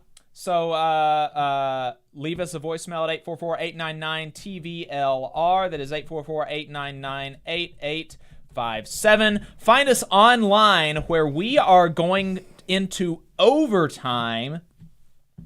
We're going to be talking about what to do about lazy coworkers, answering some viewer comments, but most importantly, we're going to be talking to John Dunn, a former miner from the UK, about the big miner strike that they had in the 80s. I'm really excited about that, bringing on this fella from across the pond, talking about the UK miner strike.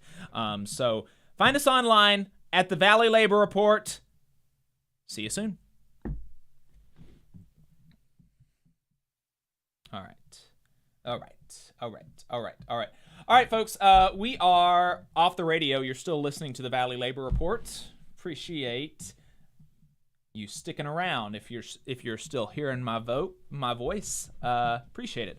We do have a great overtime lined up for you, and I'm definitely most excited about talking to John Dunn. That's going to be a good conversation. Yeah, we're also for going to sure. be talking about domestic workers, addressing a comment about quote unquote lazy coworkers off the top. At the top of overtime before we get into our conversation with John Dunn. You can still call in. The phone number is 844-899-TVLR, but we are going to take a short break and be right back.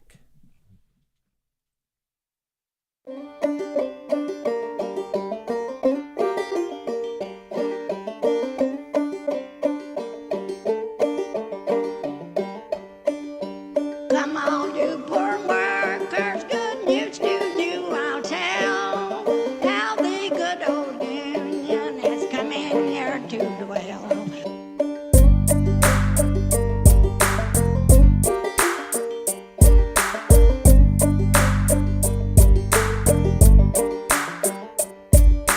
Go to Harlan County, there is no neutral air. You'll either be a union man or a thug party age player. Which side are you on? Which side are you on? Which side are you on? Which side are you on? Come on, you poor workers, good news to you I'll tell. How the good old union has come in here to dwell. Which side are you on? Which side are you on? Which side are you on? Which side are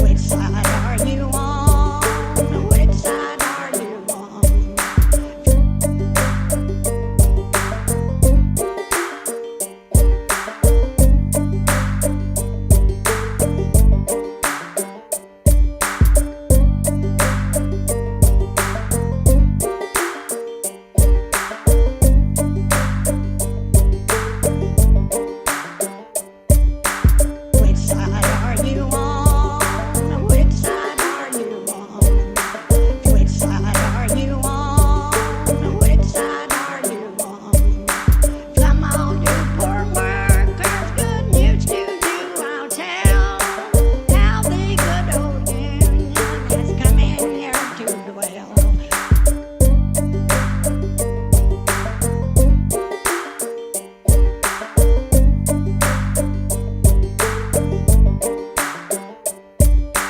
Go to Harlan County, there is no neutral air.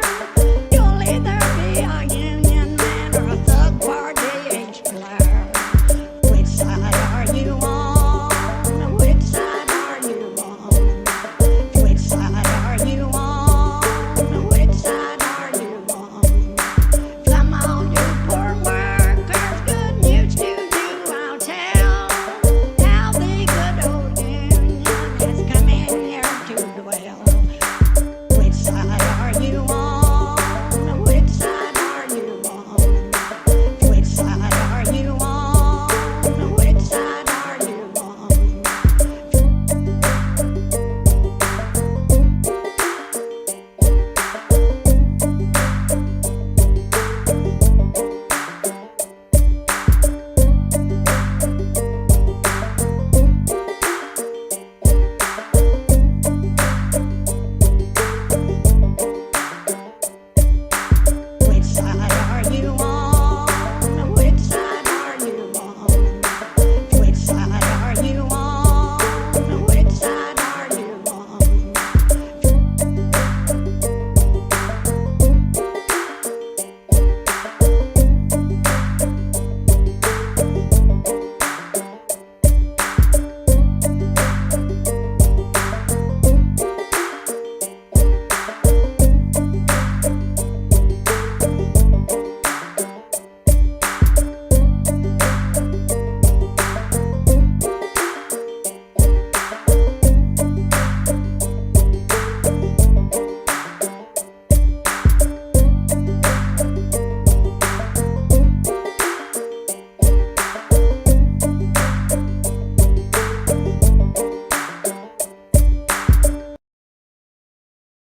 Folks, welcome back.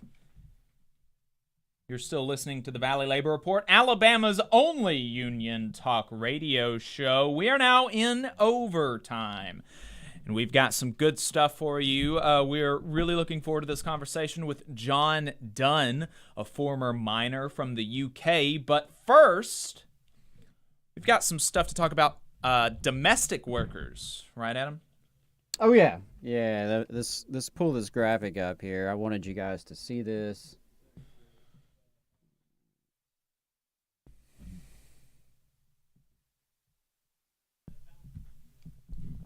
Well, never mind on that. So anyway, yes, I wanted to talk just for a couple minutes about domestic workers because the National Domestic Workers Alliance has been pushing for a National Domestic Workers Bill of Rights, which would lift up and protect the domestic workers, most of whom are women of color, who care for our homes and our families. Celeste Faison, Director of Campaigns for the National Domestic Workers Alliance, stated that, quote, all over the country, domestic workers are exploited. Sometimes it's illegal, but just as often it's legal because domestic workers have no federal sexual harassment, minimum wage, or maximum work week protections, end quote. So these historic exclusions represent one of the deficits of the New Deal era and are ongoing legacies of patriarchy and white supremacy. Again, these are primarily women of color who fill these roles, working in people's homes, caring for people's elders. Thankfully, Faison shared that they won a critical milestone in their campaign for this Bill of Rights.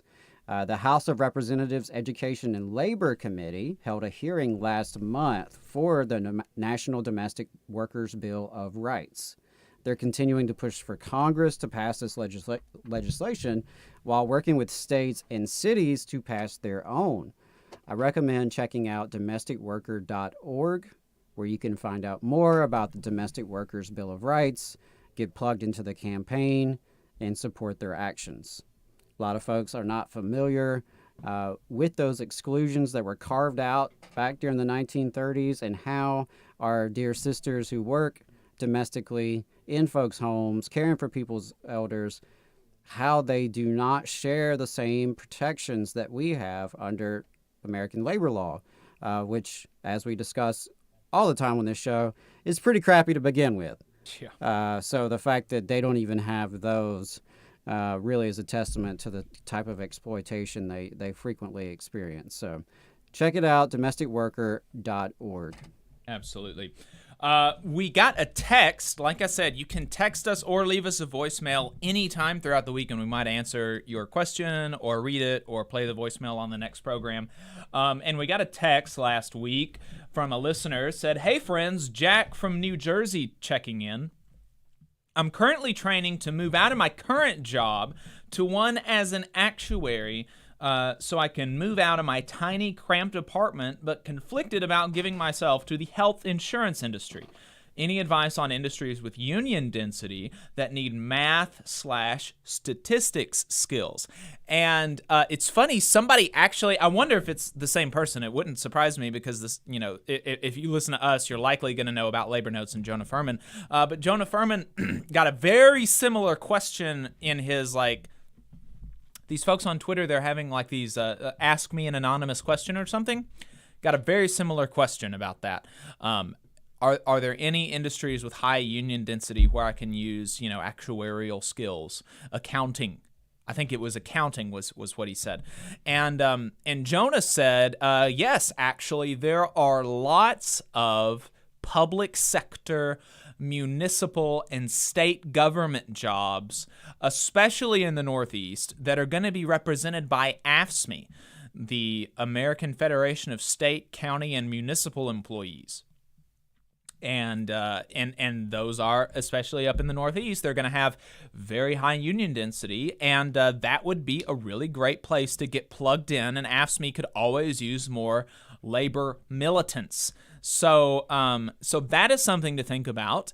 Yeah. Also, unions are always needing, there's depending on if you're willing to move, you know, you might could be an accountant for a union. That's something that you could do. And you know, if you're really dead set on doing stuff with math statistics skills, I really think that the public sector is going to be your best bet, and you'd be able to get involved with your union. Alternatively, though, if you are looking for other stuff that might not pay as much, you know, salting at Starbucks or Amazon would be a great use of your time, even though, you know, you wouldn't get paid as much, which is, you know, the reason that the reason that kind of work is important. Well, and you know, if we get it, you're taking a job so that you can move out of a tiny cramped apartment. No, yeah, I don't feel bad about it. Right. I'm not salting at Amazon. So I'm not salting at Starbucks. And whatever your new job may be, even if it is working for an evil health insurance corporation, assuming you are in fact an employee and not a supervisor, you can organize there, right? That's always an option as well. But there are always ways to contribute your skills. I think the movement needs people of all types with all talents, and there is a place for you. And even if it's local organizations that you could volunteer with who maybe need some help doing statistics, crunching some numbers, you know. Unfortunately, I know it's not sexy, but a lot of organizing involves Excel spreadsheets. Yep. So folks with those kind of skills are always in need for activist causes and organizing campaigns. Yeah, absolutely. Good question. Very good question. And it's something I need to look into a little bit more, ponder on. We got a YouTube comment, and occasionally we will reply to those if we think that it's worth it. And this one is a comment on a very old video, actually, a video that we did with current NLRB press secretary back when she was the president of the Nonprofit Employees Union for IFPTE, Kayla Blado. We were talking to her, and we got a question about, then, what about your lazy coworker, right? And so this person commented on the video and asked us to talk more in depth about it. And so, you know, whatever, I'm happy to. And it's been a couple of years since we've talked about this specific thing, at least directly. And so this comment says, I think you should speak on what your union can do when a coworker is being lazy and manipulative in the workplace. What can your union do when a coworker is hiding behind the union? Can your union help you put an end to such behaviors from individuals who take advantage of the union's protection? Some coworkers know unions will fight for their job even though they lack professionalism, have poor attitude in the workplace, are lazy and manipulative. This would be extremely helpful knowledge for those of us facing issues of this nature with coworkers who abuse union jobs. So, Adam, you actually had, we talked about this last week off the air because we were, we were looking at this comment and kind of thinking about it. And you mentioned something about, like, y'all had in your union, you had something like a pledge that you would take. Yeah, I mean, seeing this comment, I will say that that's an important issue, and that's something that those of us in the labor movement do have to confront from time to time. Of course, we all know there's tropes out there about the lazy union worker, but sometimes tropes happen in real life. Right. And no matter where you work, whether it's union or non-union, chances are you're going to run into a coworker who is, maybe not taking the job as serious as you are. But the first thing that came to my mind was a code of conduct that we had in the last union I belonged to. I spent over 5 years as a member of the National Staff Organization, NSO, and we did have a NSO union members code of conduct, and I'm going to kind of refer to that to start off this conversation because I think it's a good way to ground the conversation. And this is something that we would all agree to abide by. Starting with, I will not criticize any union colleague except to the individual directly. If any union colleague is being criticized in my presence, I will confront the criticism and ask that it stop. I will not participate in any conversation with management that criticizes or negatively speculates about any union colleague. I will settle my differences with union colleagues within the union. I will engage in debate, offer others every opportunity for debate, and respect minority viewpoints, and I will observe and support the majority mandate of my union. I will avoid actions that undermine the bargaining and contract rights of other unions in the workplace, and I will not perform the work of a worker who is off the job because he or she is taking a stand for the rights of workers to fair treatment and decent working conditions. So, to unpack that for a sec, I think it all starts with talking to the person in question. You've got a coworker that you believe is being lazy, being manipulative, and trying to kind of use the union as a shield to get away with it. My first bit of advice is go speak to that person directly. And Jacob, you even mentioned there's biblical grounding there as well. So this isn't just something, that maybe a unionist would recommend. Your preacher may recommend the same thing. Right. Go straight to the source. And yeah, well, and that's, go ahead. Well, and on the biblical nature of it, the people who are going to be, and this is an important issue in that occasionally it will happen, and so let's address it as if the question is being asked in good faith. But like you said, it is also a trope and is used in not good faith ways. It is used as a way to say that workers don't deserve rights, and that your boss should have unilateral authority to fire you, and to discipline you.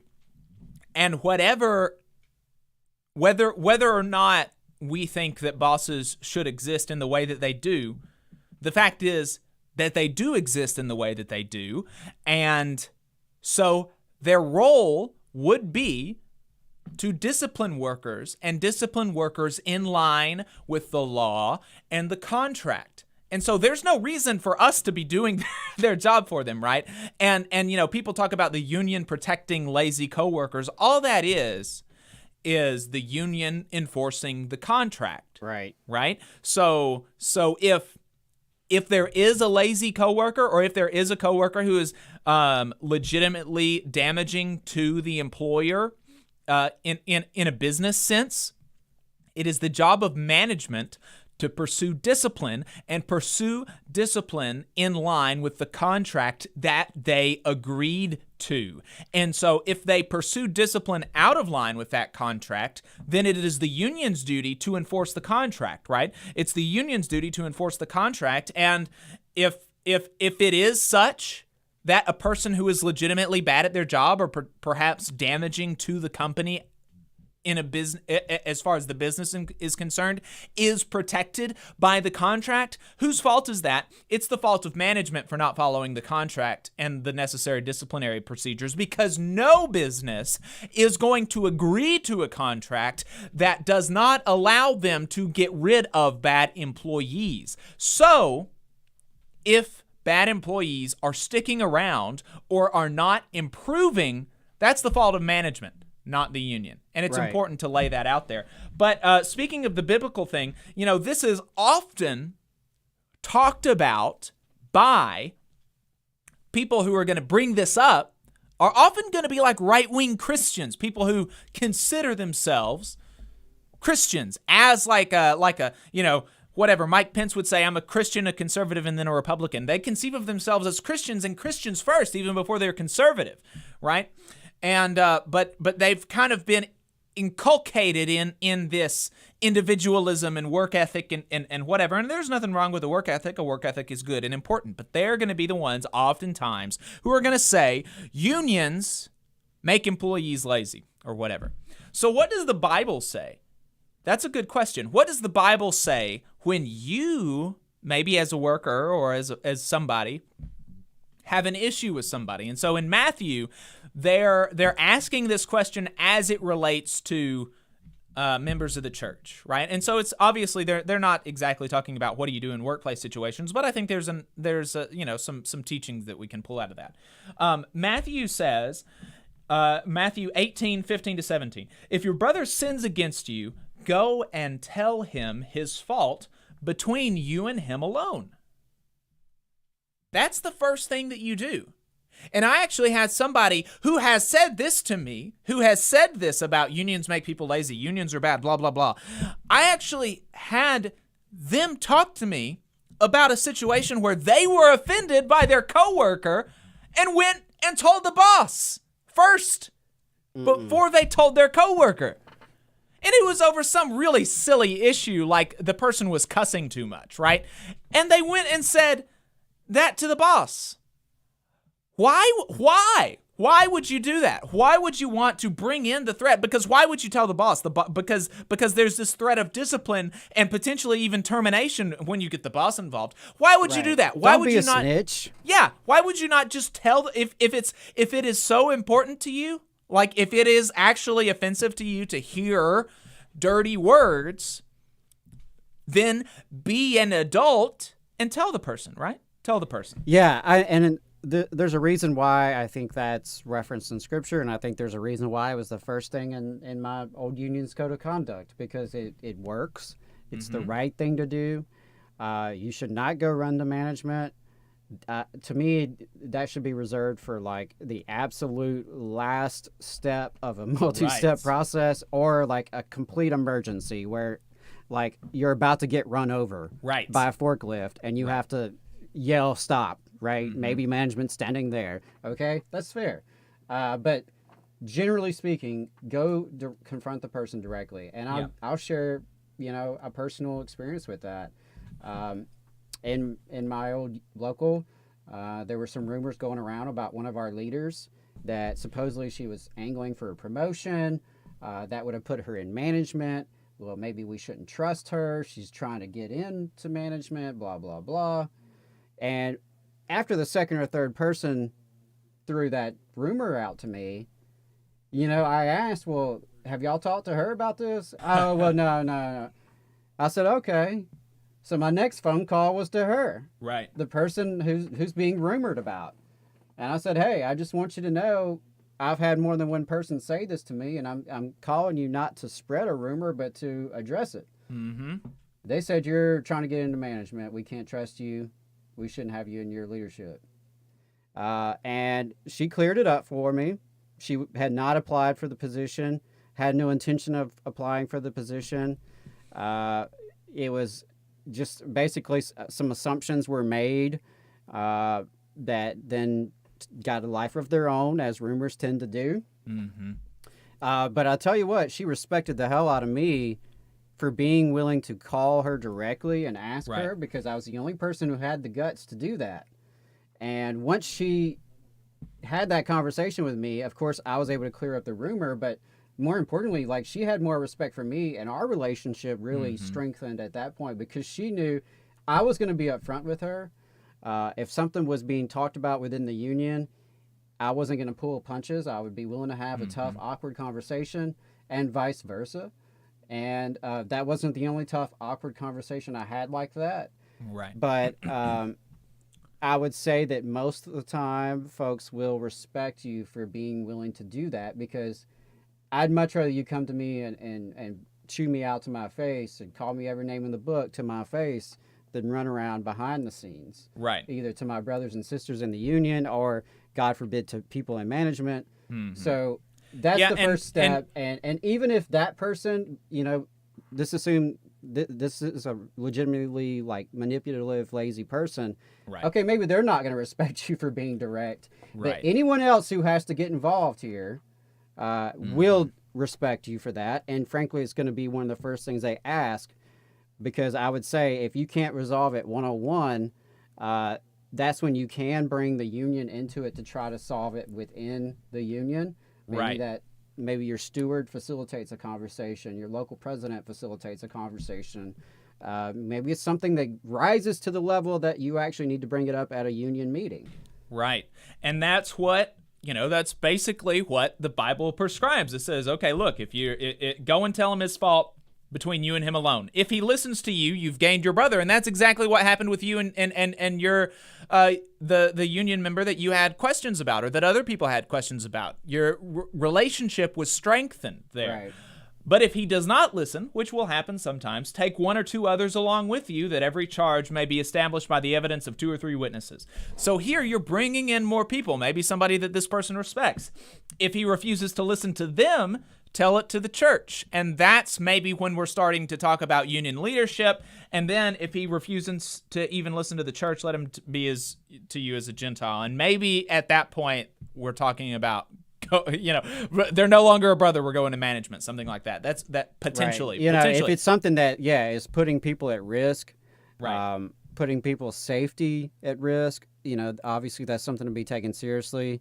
There's degrees of this, someone who kind of slacks off a little bit or is occasionally late versus someone, who legitimately puts the entire operation at risk or is doing harm to others.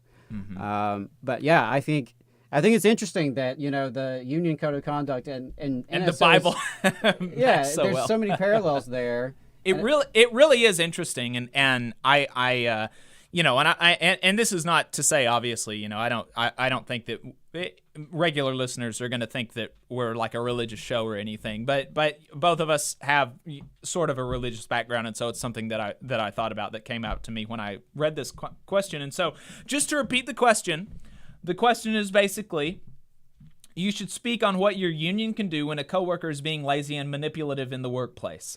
Well, the first thing is for you. Like if this is something they're being lazy and they're being manipulative and it's bothering you and you feel like it's affecting your ability to work, then you should, presumably you're an adult, right? You're in a workplace, presumably you're an adult. Talk to them. Be an adult, right? Go and talk to them. Tell them your issues. Do it, and don't be a jerk about it, right? Do it in a brotherly way, in a comradely way, right? Talk to them. If that doesn't work, bring in some other of your coworkers, some other comrades, some other union members. Talk to them about that. If that doesn't work, go to your local union.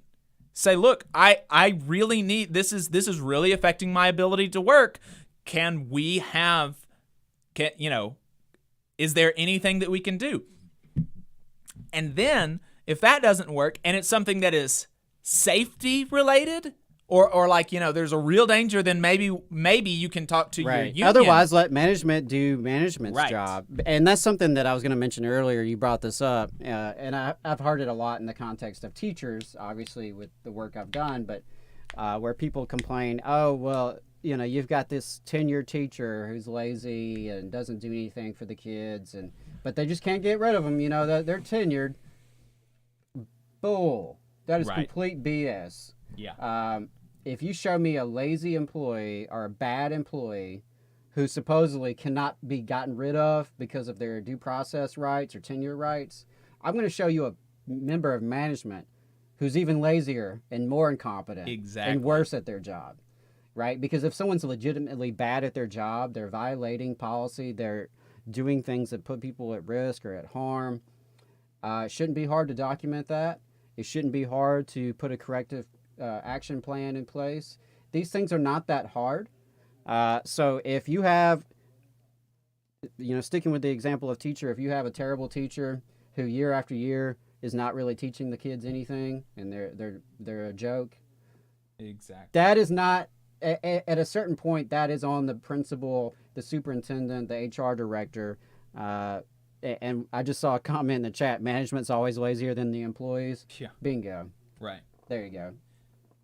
Yeah, and look, like I said, so a lot of times this is really just, this is just put out there, not in good faith, sometimes by management. But there are people that do have this actual worry and so we want to address it in good faith. Right, yeah, for people that are going through a union campaign that maybe somebody has put this in their mind in bad faith, but now they as a worker have this concern in good faith, and so we want to address it in bad faith. But we also do want to point out that a lot of times when we're talking about unions make people lazy, it's BS, and and also.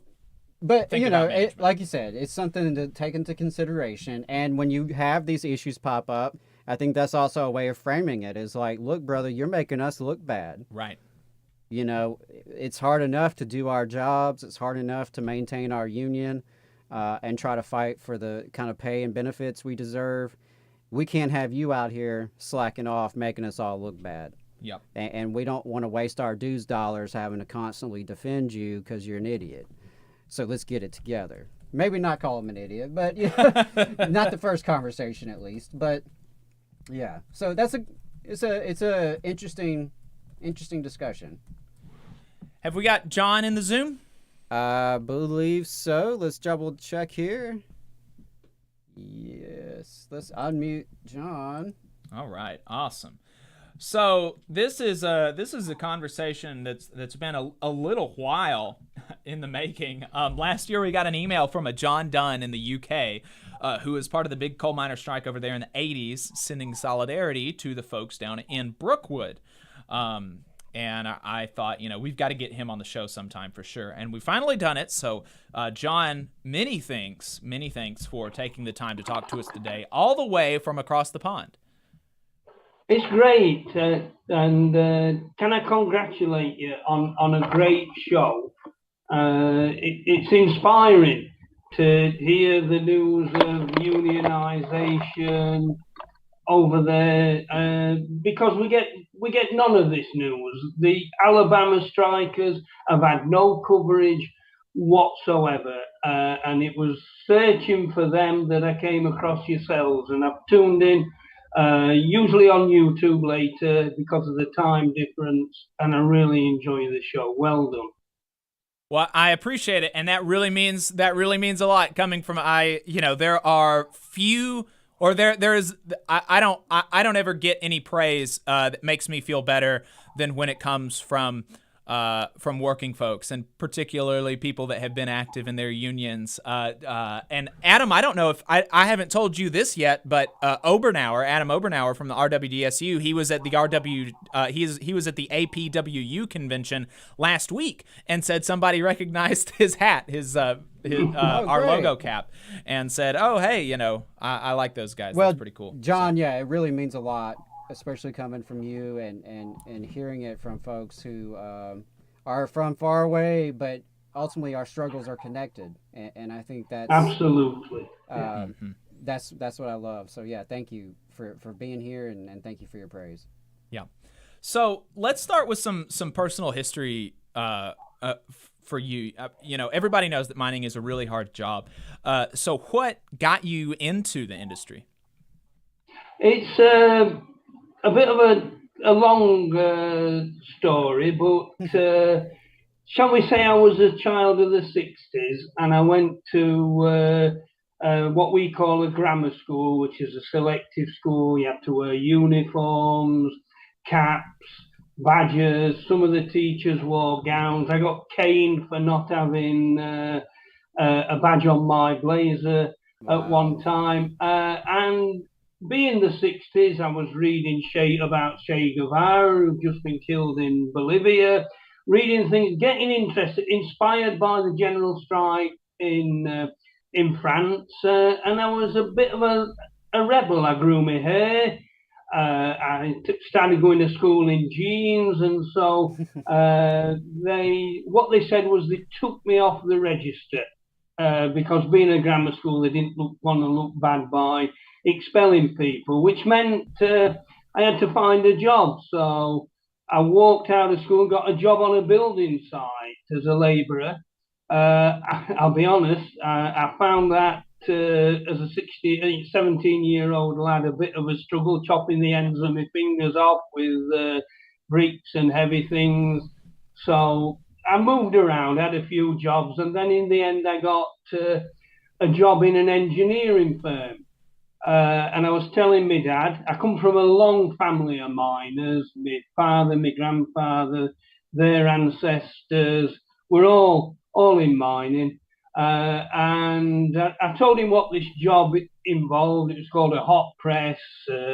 You're working in hot temperatures, working with hot oil. And my dad just said, "You're not doing that.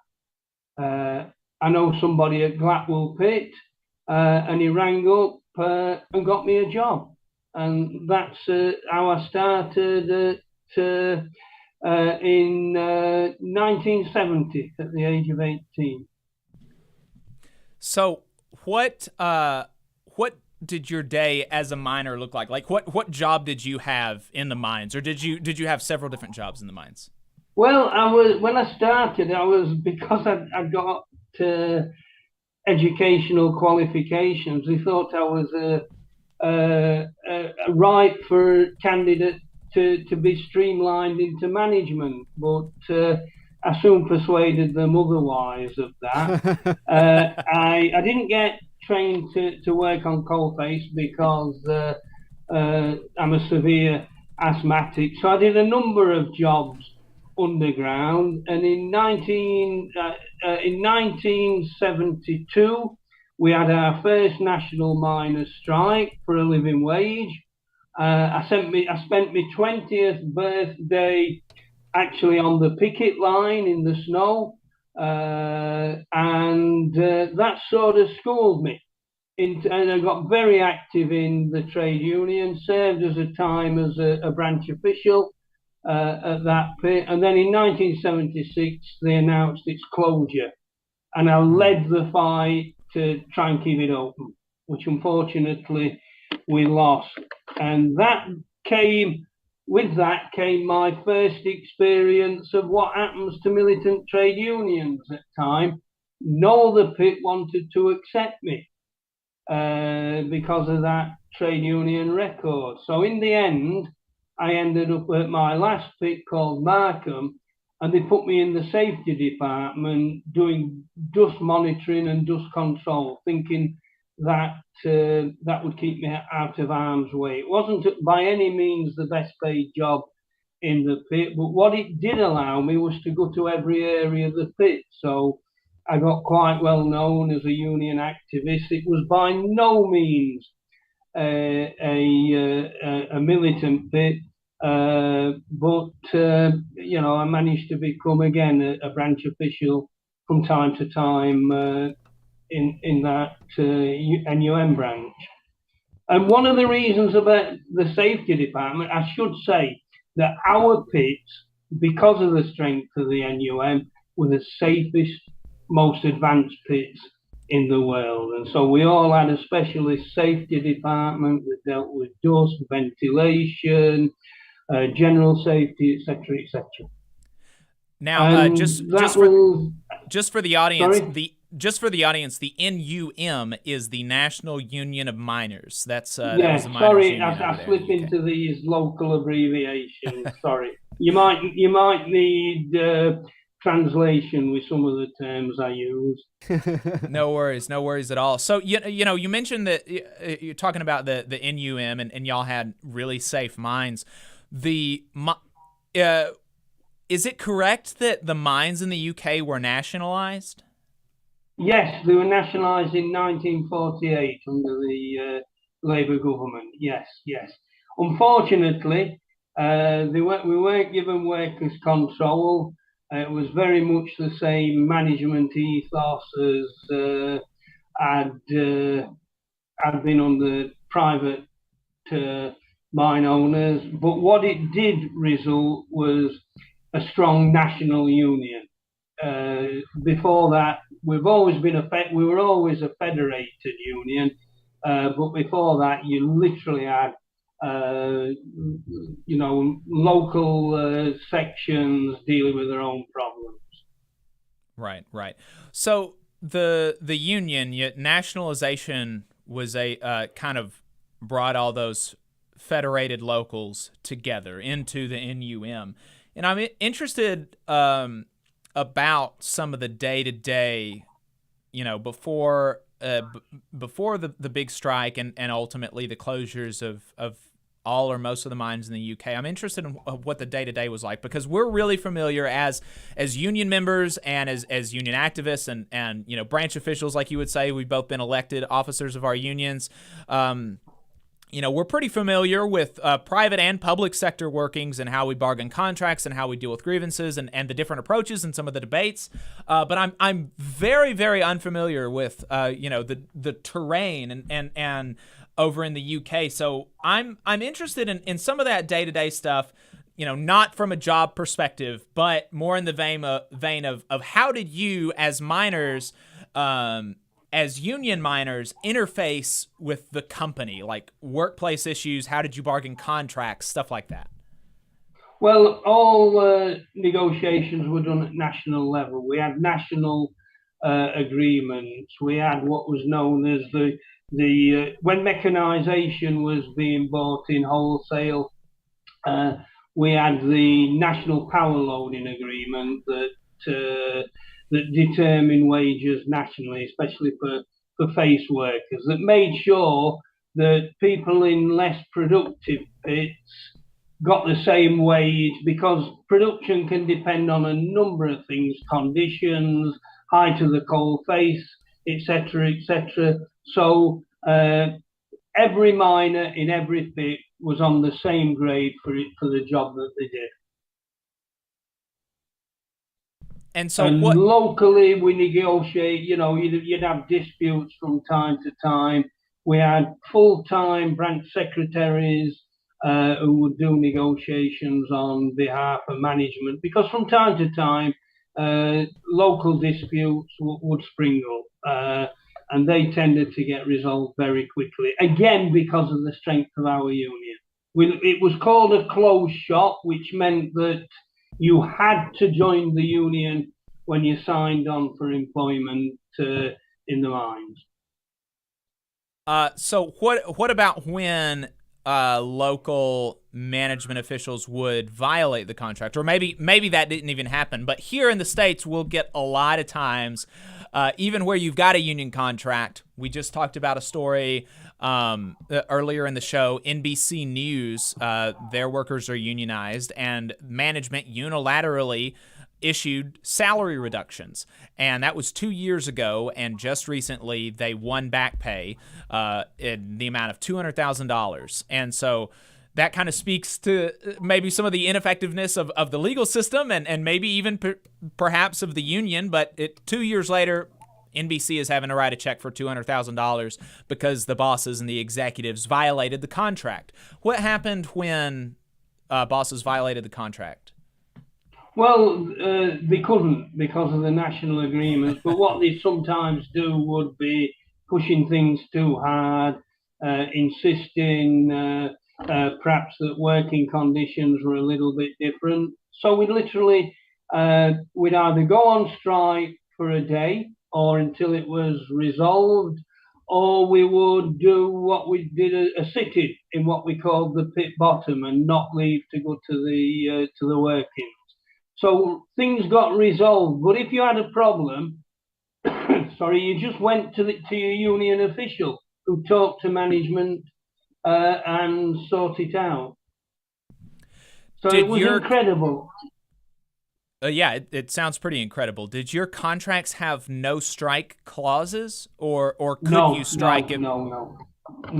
The union up until 1971, 72 was a very moderate union. We accepted, my dad used to refer to them as a packet of fag risers, where you got a few, very little increase, and you very much had collaboration between the union officials at national level and the employer. So that all changed with a new mood of militancy and the left-wing rank and file members getting organised, and it culminated in the election of Arthur Scargill as an agent for the Yorkshire region, who then later went on to become not just our leader, but the best trade union leader this country's ever seen. So moving then into the strike, what is the time frame? I know that it happened in the 80s, but what is the time frame that we're talking about more specifically, and what triggered it? What were some of the issues it had? Well, I'll just go back a little bit. In 1974, we actually went on strike for more wages. That was our second ever national. We actually bought down a government. We actually bought down a Conservative government who never forgave us for that. And a few years later, they commissioned what they called, it was top secret, the Ridley report. A cabinet minister. I'm sorry, John. Just for a moment, could you tell our listeners what it means to bring down a government in the UK? Well, we had a Conservative government, and we went on a 6-week strike, in which time we picketed power stations, and we were having power outages. The government was having to ration electricity. So, and people were being put on a 3-day week because most energy was supplied by coal. So eventually the Prime Minister, Edward Heath at the time, decided, thinking he could win handsomely, to call an election under the slogan of "Who runs the country?" And he lost.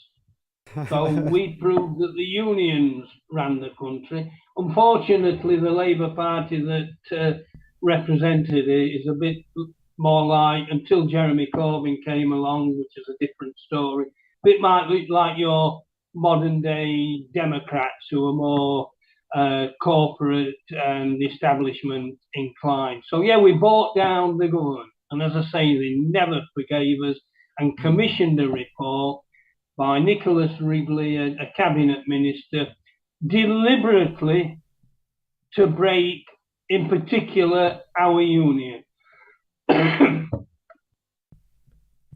And so they were waiting for us, and we, in 1981, they announced, they threatened a series of pit closures, and a lot of unofficial strikes backed off, so they weren't quite ready. So in 1984, they actually provoked a strike. Before that, just before that, we'd had a bonus scheme imposed on us, an area bonus scheme that meant that the more coal you produce, the higher your wages were. We'd campaigned against it, we'd defeated it in a ballot, but certain areas, certain right-wing controlled areas broke away, and we ended up with that, which was literally put us on a suicide mission, because obviously people chased the bonus.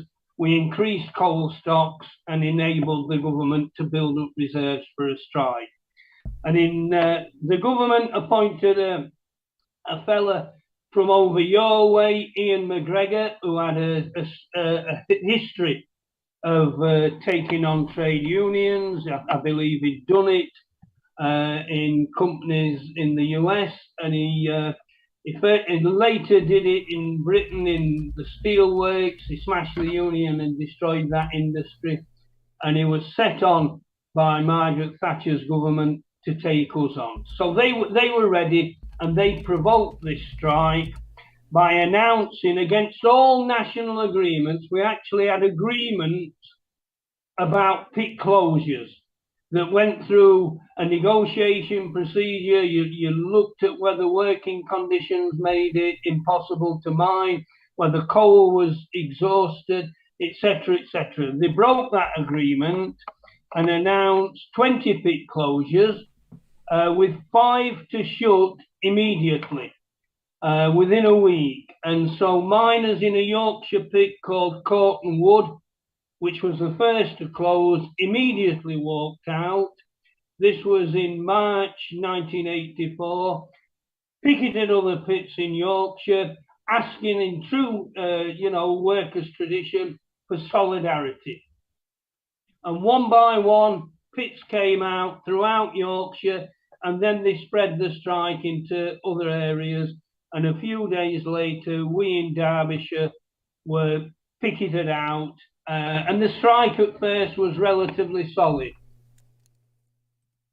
So, but we had an area, Nottinghamshire, that was traditionally more moderate, that had a section that didn't want to strike. So eventually they broke the strike and later formed a breakaway union, the Union of Democratic Miners. So yeah, the battleground was set. I don't know if that's a little bit too scattered for you to take in. But No, not at all. So the main issue was over the closures of the pits. Yeah. Arthur Scargill was then our national president, warned that it wasn't 20 pits, it was going to be 70, and then eventually they would destroy the entire industry, which we now have done. There's not a working pit left in Britain. And as I say, that strike spread, and we were picketed out, and immediately the media onslaught began. You know, we'd not had a ballot, we'd acted in true solidarity. When pickets came to our pit, we walked to our local miners' welfare, which was our social club, and we had a show of hands to support the strike, the most democratic way you can vote, and solidly we walked out on strike. And so I was on strike for a few days, less than one whole year. And so the was there ever, like, did it spread kind of from local to local, or the whole time and eventually get national, or was there kind of a certain tipping point when Scargill, the leader of the union, issued a nationwide proclamation for a strike, or did it go one by one? Anything. Arthur, the NUM was a very democratic union, and Arthur, as president, didn't even actually have a vote on the national executive. He just had the casting vote in times of a tie.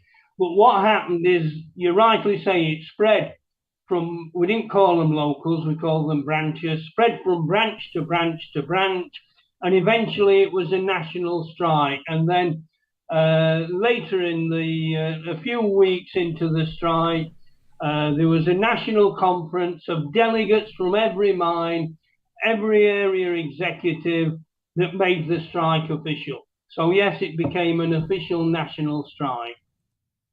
And so I'm interested in it. You know, you mentioned the media onslaught. I'm interested in the response to the strike from the public and the media and the government, and particularly in light of the UK media's response to the RMT strike, which I want to get your take on a little bit later, because it's fascinating to me, it seems like. But what was the response to the strike as all of this is happening from everybody?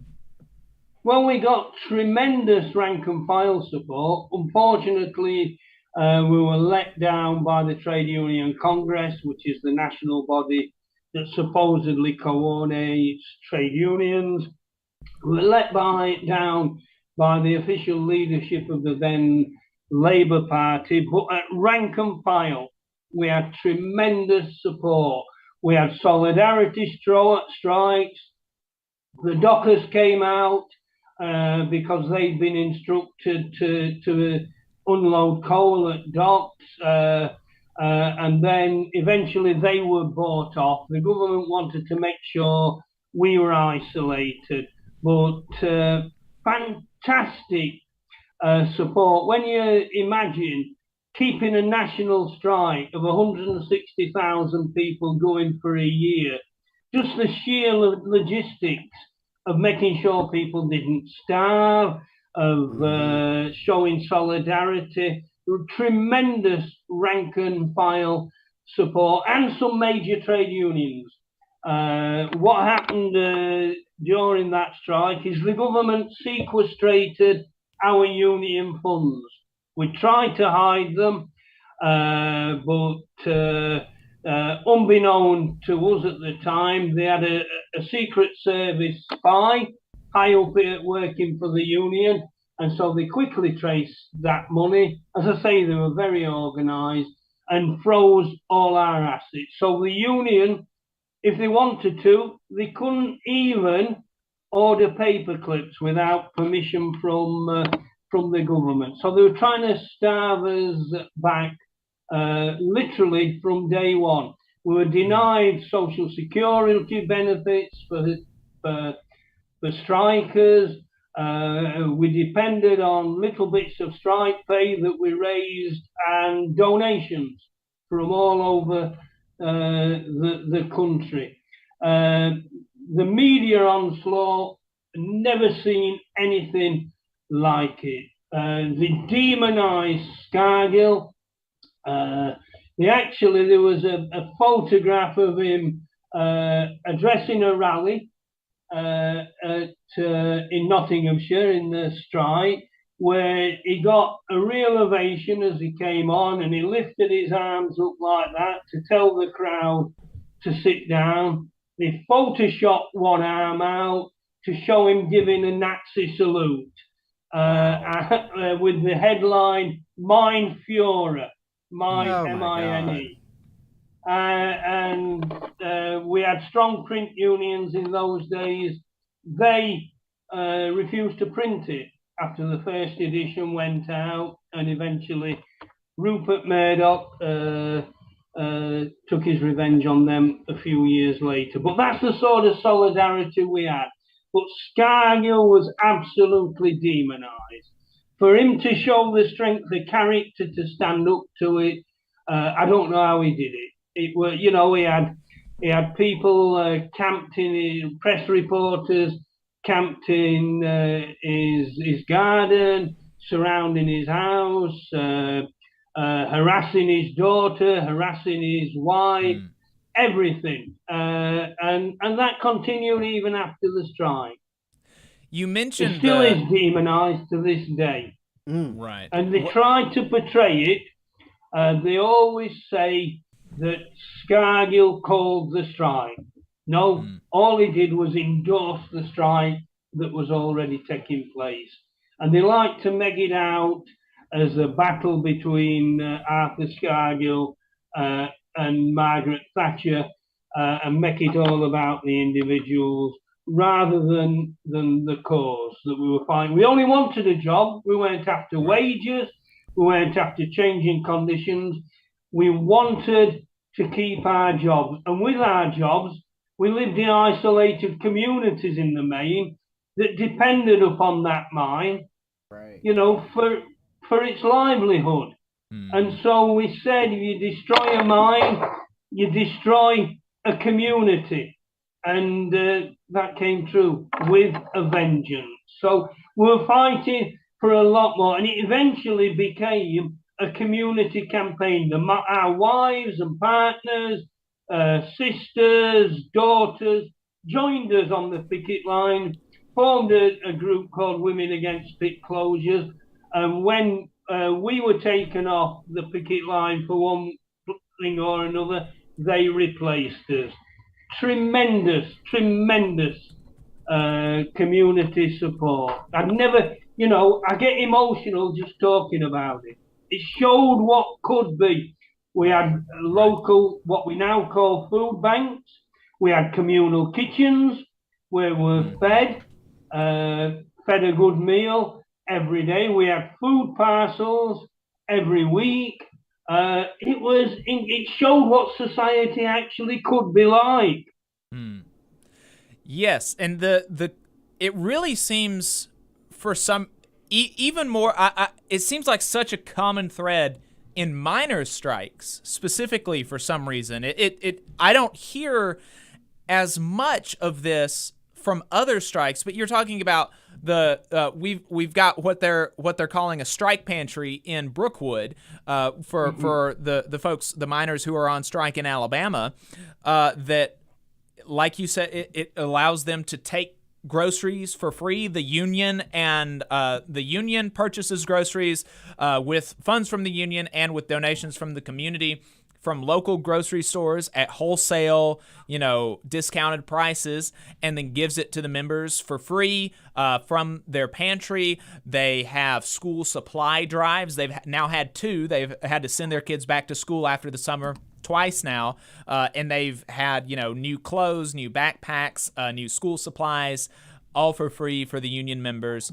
And the union in the last 500 days has spent more than $20 million supporting these folks, giving them strike benefits, and there has been more than $2 million raised from the community and donations and stuff. So that looks really familiar to me as I'm going down. You know, I've been to the strike pantry several times. I've been with them at their rallies and seen how their community and how their wives are supporting the strikers. And I've seen the documentaries from like Harlan County, USA. That looks like that's something that happened there too. And you're saying that it happened over in the UK, and that's really, really interesting, the similarities there. Well, I think that comes from the communities, living in close-knit communities. You know, you work together in the main, you socialise together. Probably most of your neighbours work alongside you, and also underground. You're looking out for each other's back. You're all aware that it's a communal effort underground, and that's what I think helps breed the solidarity. And you're literally fighting nature every day. So it's an arduous job. Even the lightest jobs down a mine are totally different to anything you'd experience anyway. So I think that comes out of that. And also the history of solidarity, having to fight back against rapacious owners, having to defend each other at times of hardship, having to stand in solidarity. You know, when miners used to be locked out, the 26th strike, we had lockouts where the pits were just closed and miners couldn't work. Miners were evicted from the homes and lived in tents and communal shacks and things like that. So all that's part of a rich history of mining. I wanted to, while we're still talking about the strike, and I wanted to go back to something else that you said in another talk that you gave about the media's attack on y'all, and you gave it to a summer school in London, and I listened to this in preparation for in preparation for the interview, and you told a story about how the media over in the UK reversed footage trying to make, and this is another, again, commonality in miner strikes, where the media and the bosses try to make it seem like miners are these violent thugs, right? And we've seen that down here, and we saw it in Harlan County during those strikes, and that's something that y'all saw over there, where there was footage of miners, in actuality, defending themselves against attacks from from cops on horseback, but they reversed it. They showed and they made it seem like the cops were the ones defending themselves, but actually chronologically what happened is the cops attacked and then the miners defended. Yeah, that happened at the most violent. Well, it was a police riot at a coking plant. Orgreave in South Yorkshire, and we had an agreement with the steel workers that we would supply limited amounts of coking of coke to keep the furnaces hot. So that was an agreement that we never broke, and then all of a sudden the government ripped that up and decided to start shipping large amounts of coal by lorry. And I should say that the rail workers never moved a lump of coal for that whole year. They showed tremendous solidarity, being sent home from work because they refused to work, etc., etc. We didn't even have to picket them. They'd ring up and say, can you put a sign up at such and such a junction, and will not cross it. And that was the solidarity that they showed. So they moved this, coke by lorry, by mass lorry movement. And it's important to stress that since we have something called the 30-year rule over here, which after 30 years, cabinet papers that are mainly secret can be released.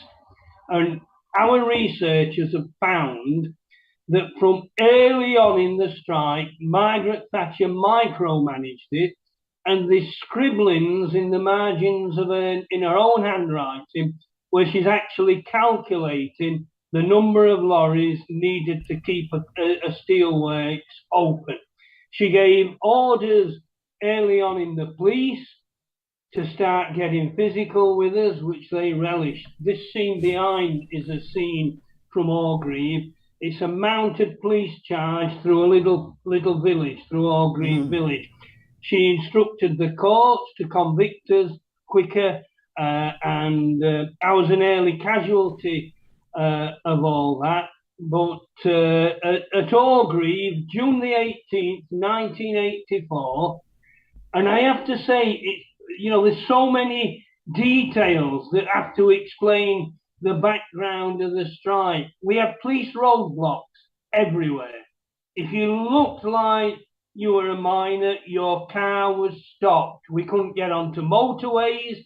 We couldn't get out of our towns and villages at times. There was a ring of steel put around mining areas. And if you were stopped, you were threatened with arrest if you refused to turn around and go back. We had mass police on picket lines, hundreds and hundreds. They created, just for this dispute, a national police force. Wow. If you don't mind, before I go on to Orgreave, I'll just explain what happened to me, because it's indicative of the violence that they were meting out, the frame-ups that we got. If that's okay, I'll just mention that as briefly as I can. Yeah, go okay? ahead. Yes, sir. Yes, absolutely. Early in the strike, about a month after I'd been on strike, I was picketing at a Nottinghamshire colliery called Cresswell. We had a very peaceful picket, and I was walking back when I saw a lad about to be arrested. So I just grabbed him and shoved him back into the picket line. And then I felt my head explode. I didn't know what was happening. I thought I had to fight to stay on my feet.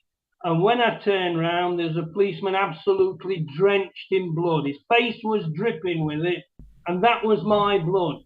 He smashed the back of my head in with his truncheon, with his cock. And I was dragged away and never arrested, thrown into a police wagon, and I was dripping blood everywhere.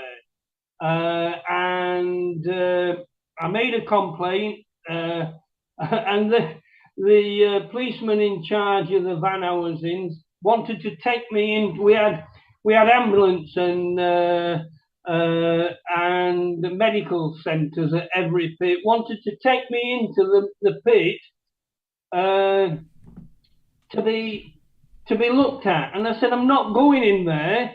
These people have just crossed our picket line. I'm not being touched by a scab.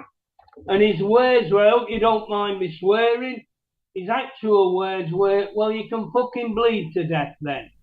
And it was only the intervention of my late brother that got me taken urgently to hospital. When I got there, I was surrounded by police, and they persuaded the surgeon to stitch me up without anaesthetic. Oh my God! Wow. I tell you, that hurts. I was thrown into a cell and appeared in court next day to find I've been charged with threatening behaviour. The important thing is it was the back of my head that got smashed in, not the front, not the shoulders, the back of my head. So literally I threatened a policeman with the back of my head. And that's what happened to me. And we found out that was just 2 days after Thatcher instructed the police to get tough. And that, I don't know if you can see it, that's the stickers I was wearing, still covered in my blood. I had to burn my clothes. And that was dished out throughout the strike. Orgreave, that I'll go on to in 1 minute, was the pinnacle of that. But we had 11,000 pickets arrested. 11,000. That's bigger than the population of most of our villages. 7,000 of us were injured, and that's injuries that needed treatment, either hospitalization or doctors. 2,000 of us were sacked, and 2 were actually murdered on the picket line. So that's the national statistics. And as I say, we couldn't move because of this ring of steel that surrounds us. But on June the 18th, all of a sudden, we were being escorted into Orgreave. The police actually created a parking area for pickets to park. Now that raised alarm bells straight away. And what did miners see when they got there? No less than 6,000 police. Wow. Waited. Just by accident. Wasn't supposed, they were just out for a stroll. It was a hot sunny day, I suppose. And with them they had police dogs and mounted cavalry lying in wait to surround us. It was a very peaceful picket. What we would do on every picket line is when scab lorries or scab miners would come in, there'd be a bit of a surge. The police would hold you back or batter you back, and then it was over. People were dispersing. You can see on this photo lads without shirts, lads in shorts, lads in t-shirts, simple trainers. And these police were armed with long shields, long batons, snarling dogs. And all of a sudden there was a cavalry charge. And willy-nilly, indiscriminately, miners, the picket had finished. People were walking back to the buses and the cars. These police attacked, and attacked with a vengeance, lashing out at anybody, men, women, bystanders, anything. Here we come to where the BBC, our state broadcaster, supposedly impartial, put out on its main news bulletin at 6 o'clock that the police had defended themselves against rioting miners. As I say, the police were dressed in riot gear. You can see what our brothers were wearing, and it was a rout. 95 were arrested. Most of them were charged with riot, which carried a potential life imprisonment, potentially going to jail for life for simply wanting to defend your job. And the BBC put up this and said, miners built barricades from which to attack the police. That's true. But you don't build barricades to attack, you build barricades to defend. Right. And so they cleverly reversed the footage to show young lads fighting back and the police responding. 10 years later, they've never apologized. They said it was a simple mistake. A simple mistake that tarnished us nationally as violent rioting thugs and helped undermine any solidarity we might get. And every day it was about miners' violence, never mind about these police attacks.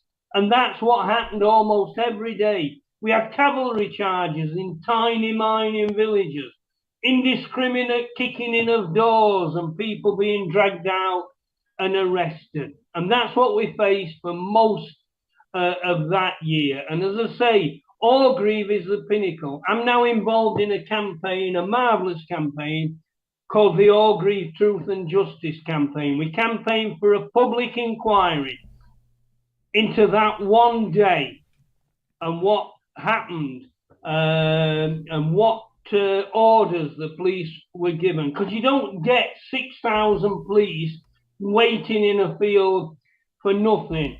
And what we hope to do is expose what happened at Orgreave, because as I say, that was the most visible, most reported thing, as a way of shining a light on everything that happened during that year. And again, it was well orchestrated. We've had access to some of the police reports of that day, but the orders have been mysteriously lost. And as I say, 95 of our comrades were facing life imprisonment. Some of them were put in jail on remand, put in jail, not in open prisons, but in jail, in maximum security jails, with rapists, with murderers, etc., etc.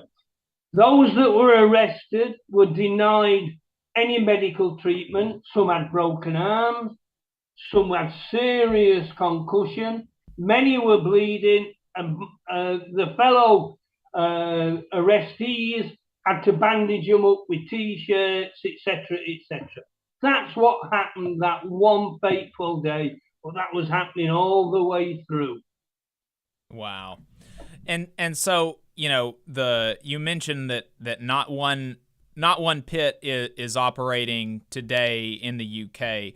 What was the ultimate resolution of the strike? Were all the mines closed immediately, or was it was it more gradual than that?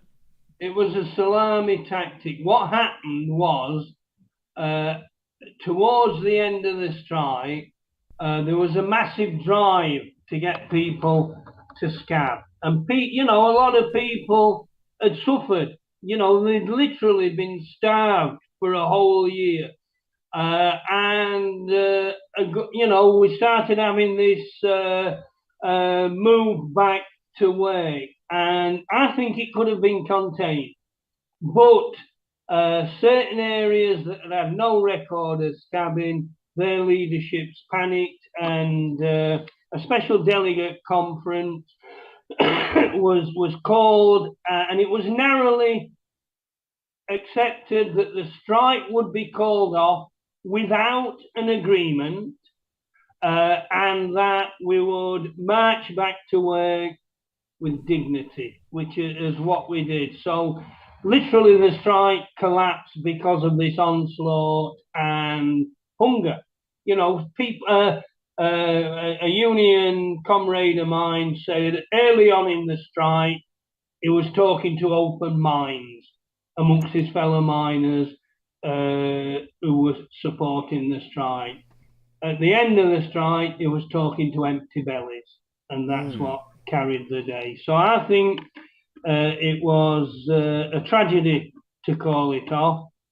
And evidence now shows that on a number of occasions we were in days of winning, that the coal stocks had diminished so rapidly.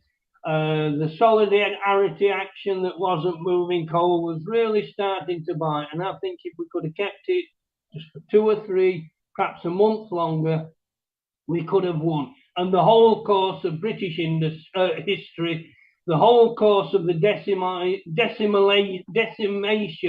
of our industry and manufacturing industry throughout Britain could have been halted, and the onslaught of neoliberalism that we've got now could have been stopped. But, that's speculation. And slowly but surely, every pit was closed. They'd actually rigged the market. We used to supply cheap coal. Our energy was all nationalised. The country owned electricity generation, electricity distribution. It owned oil. It owned British Petroleum. It owned gas, British gas, and slowly all those.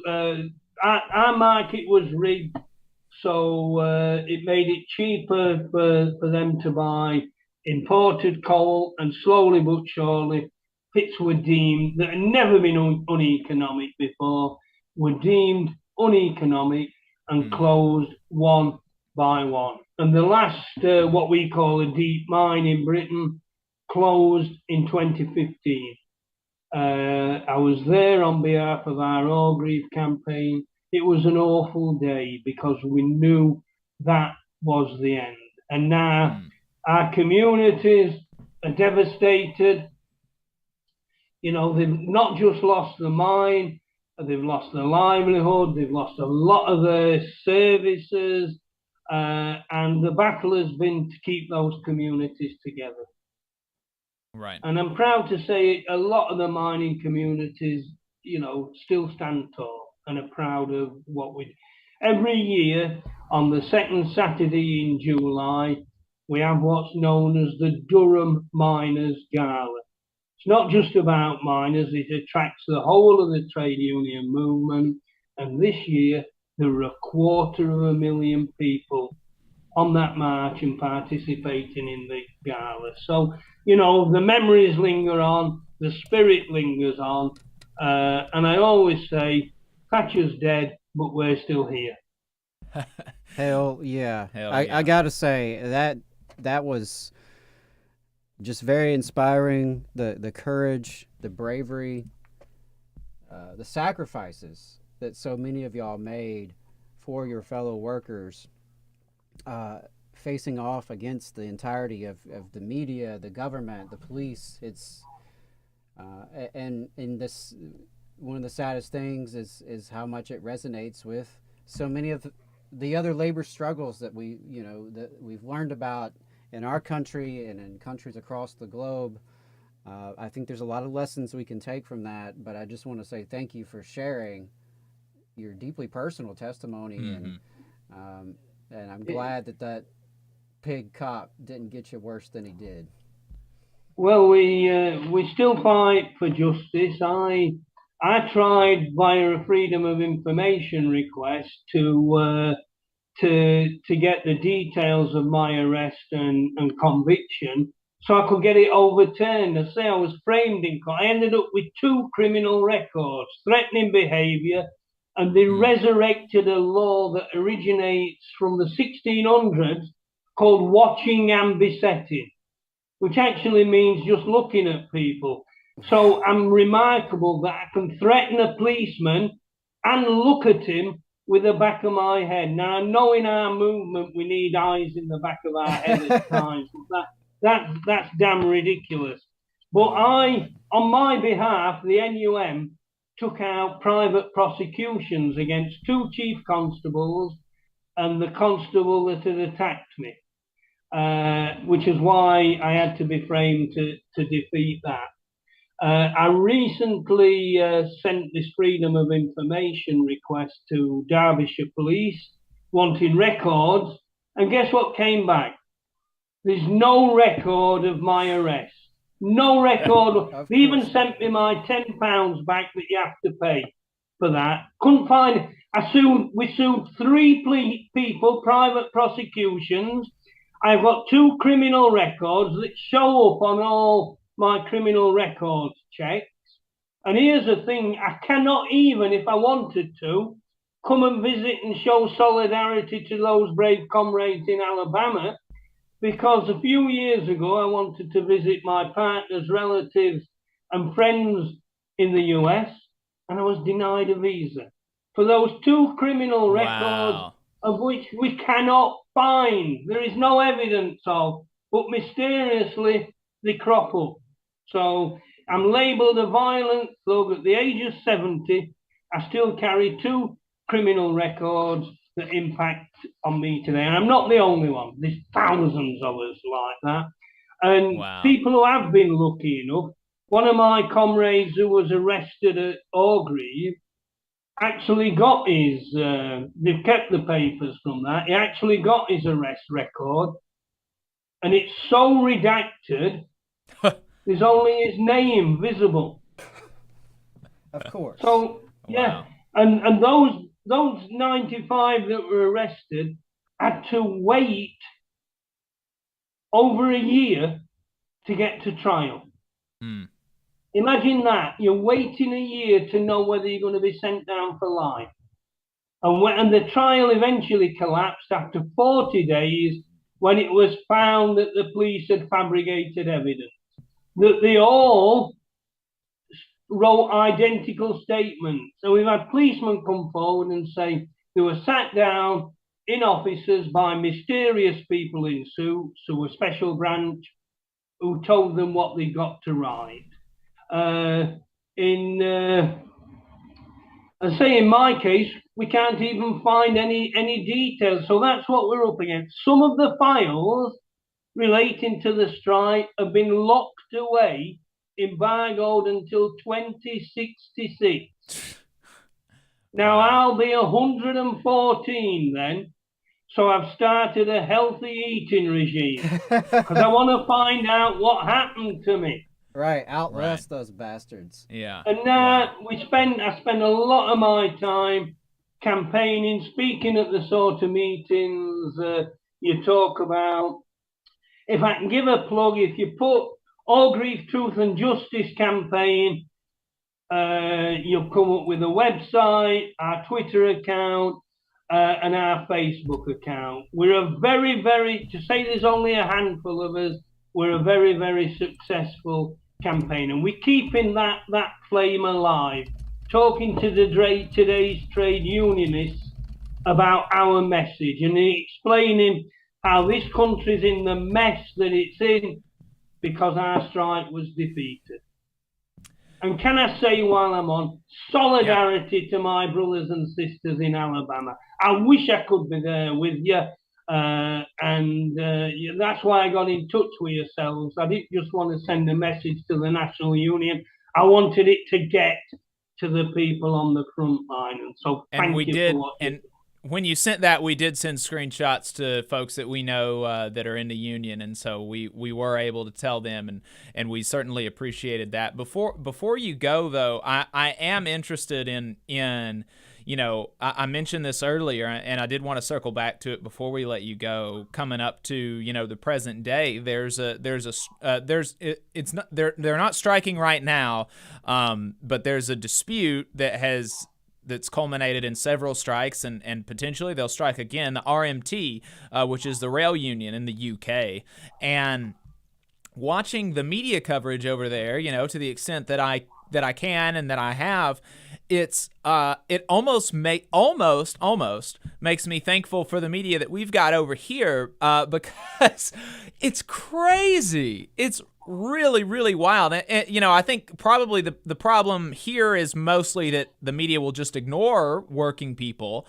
But over there, it just seems like there's an onslaught of coverage against the RMT. So I'm wondering what it is like watching this as you know, as a former miner, as somebody involved in those strikes, if it's giving you deja vu.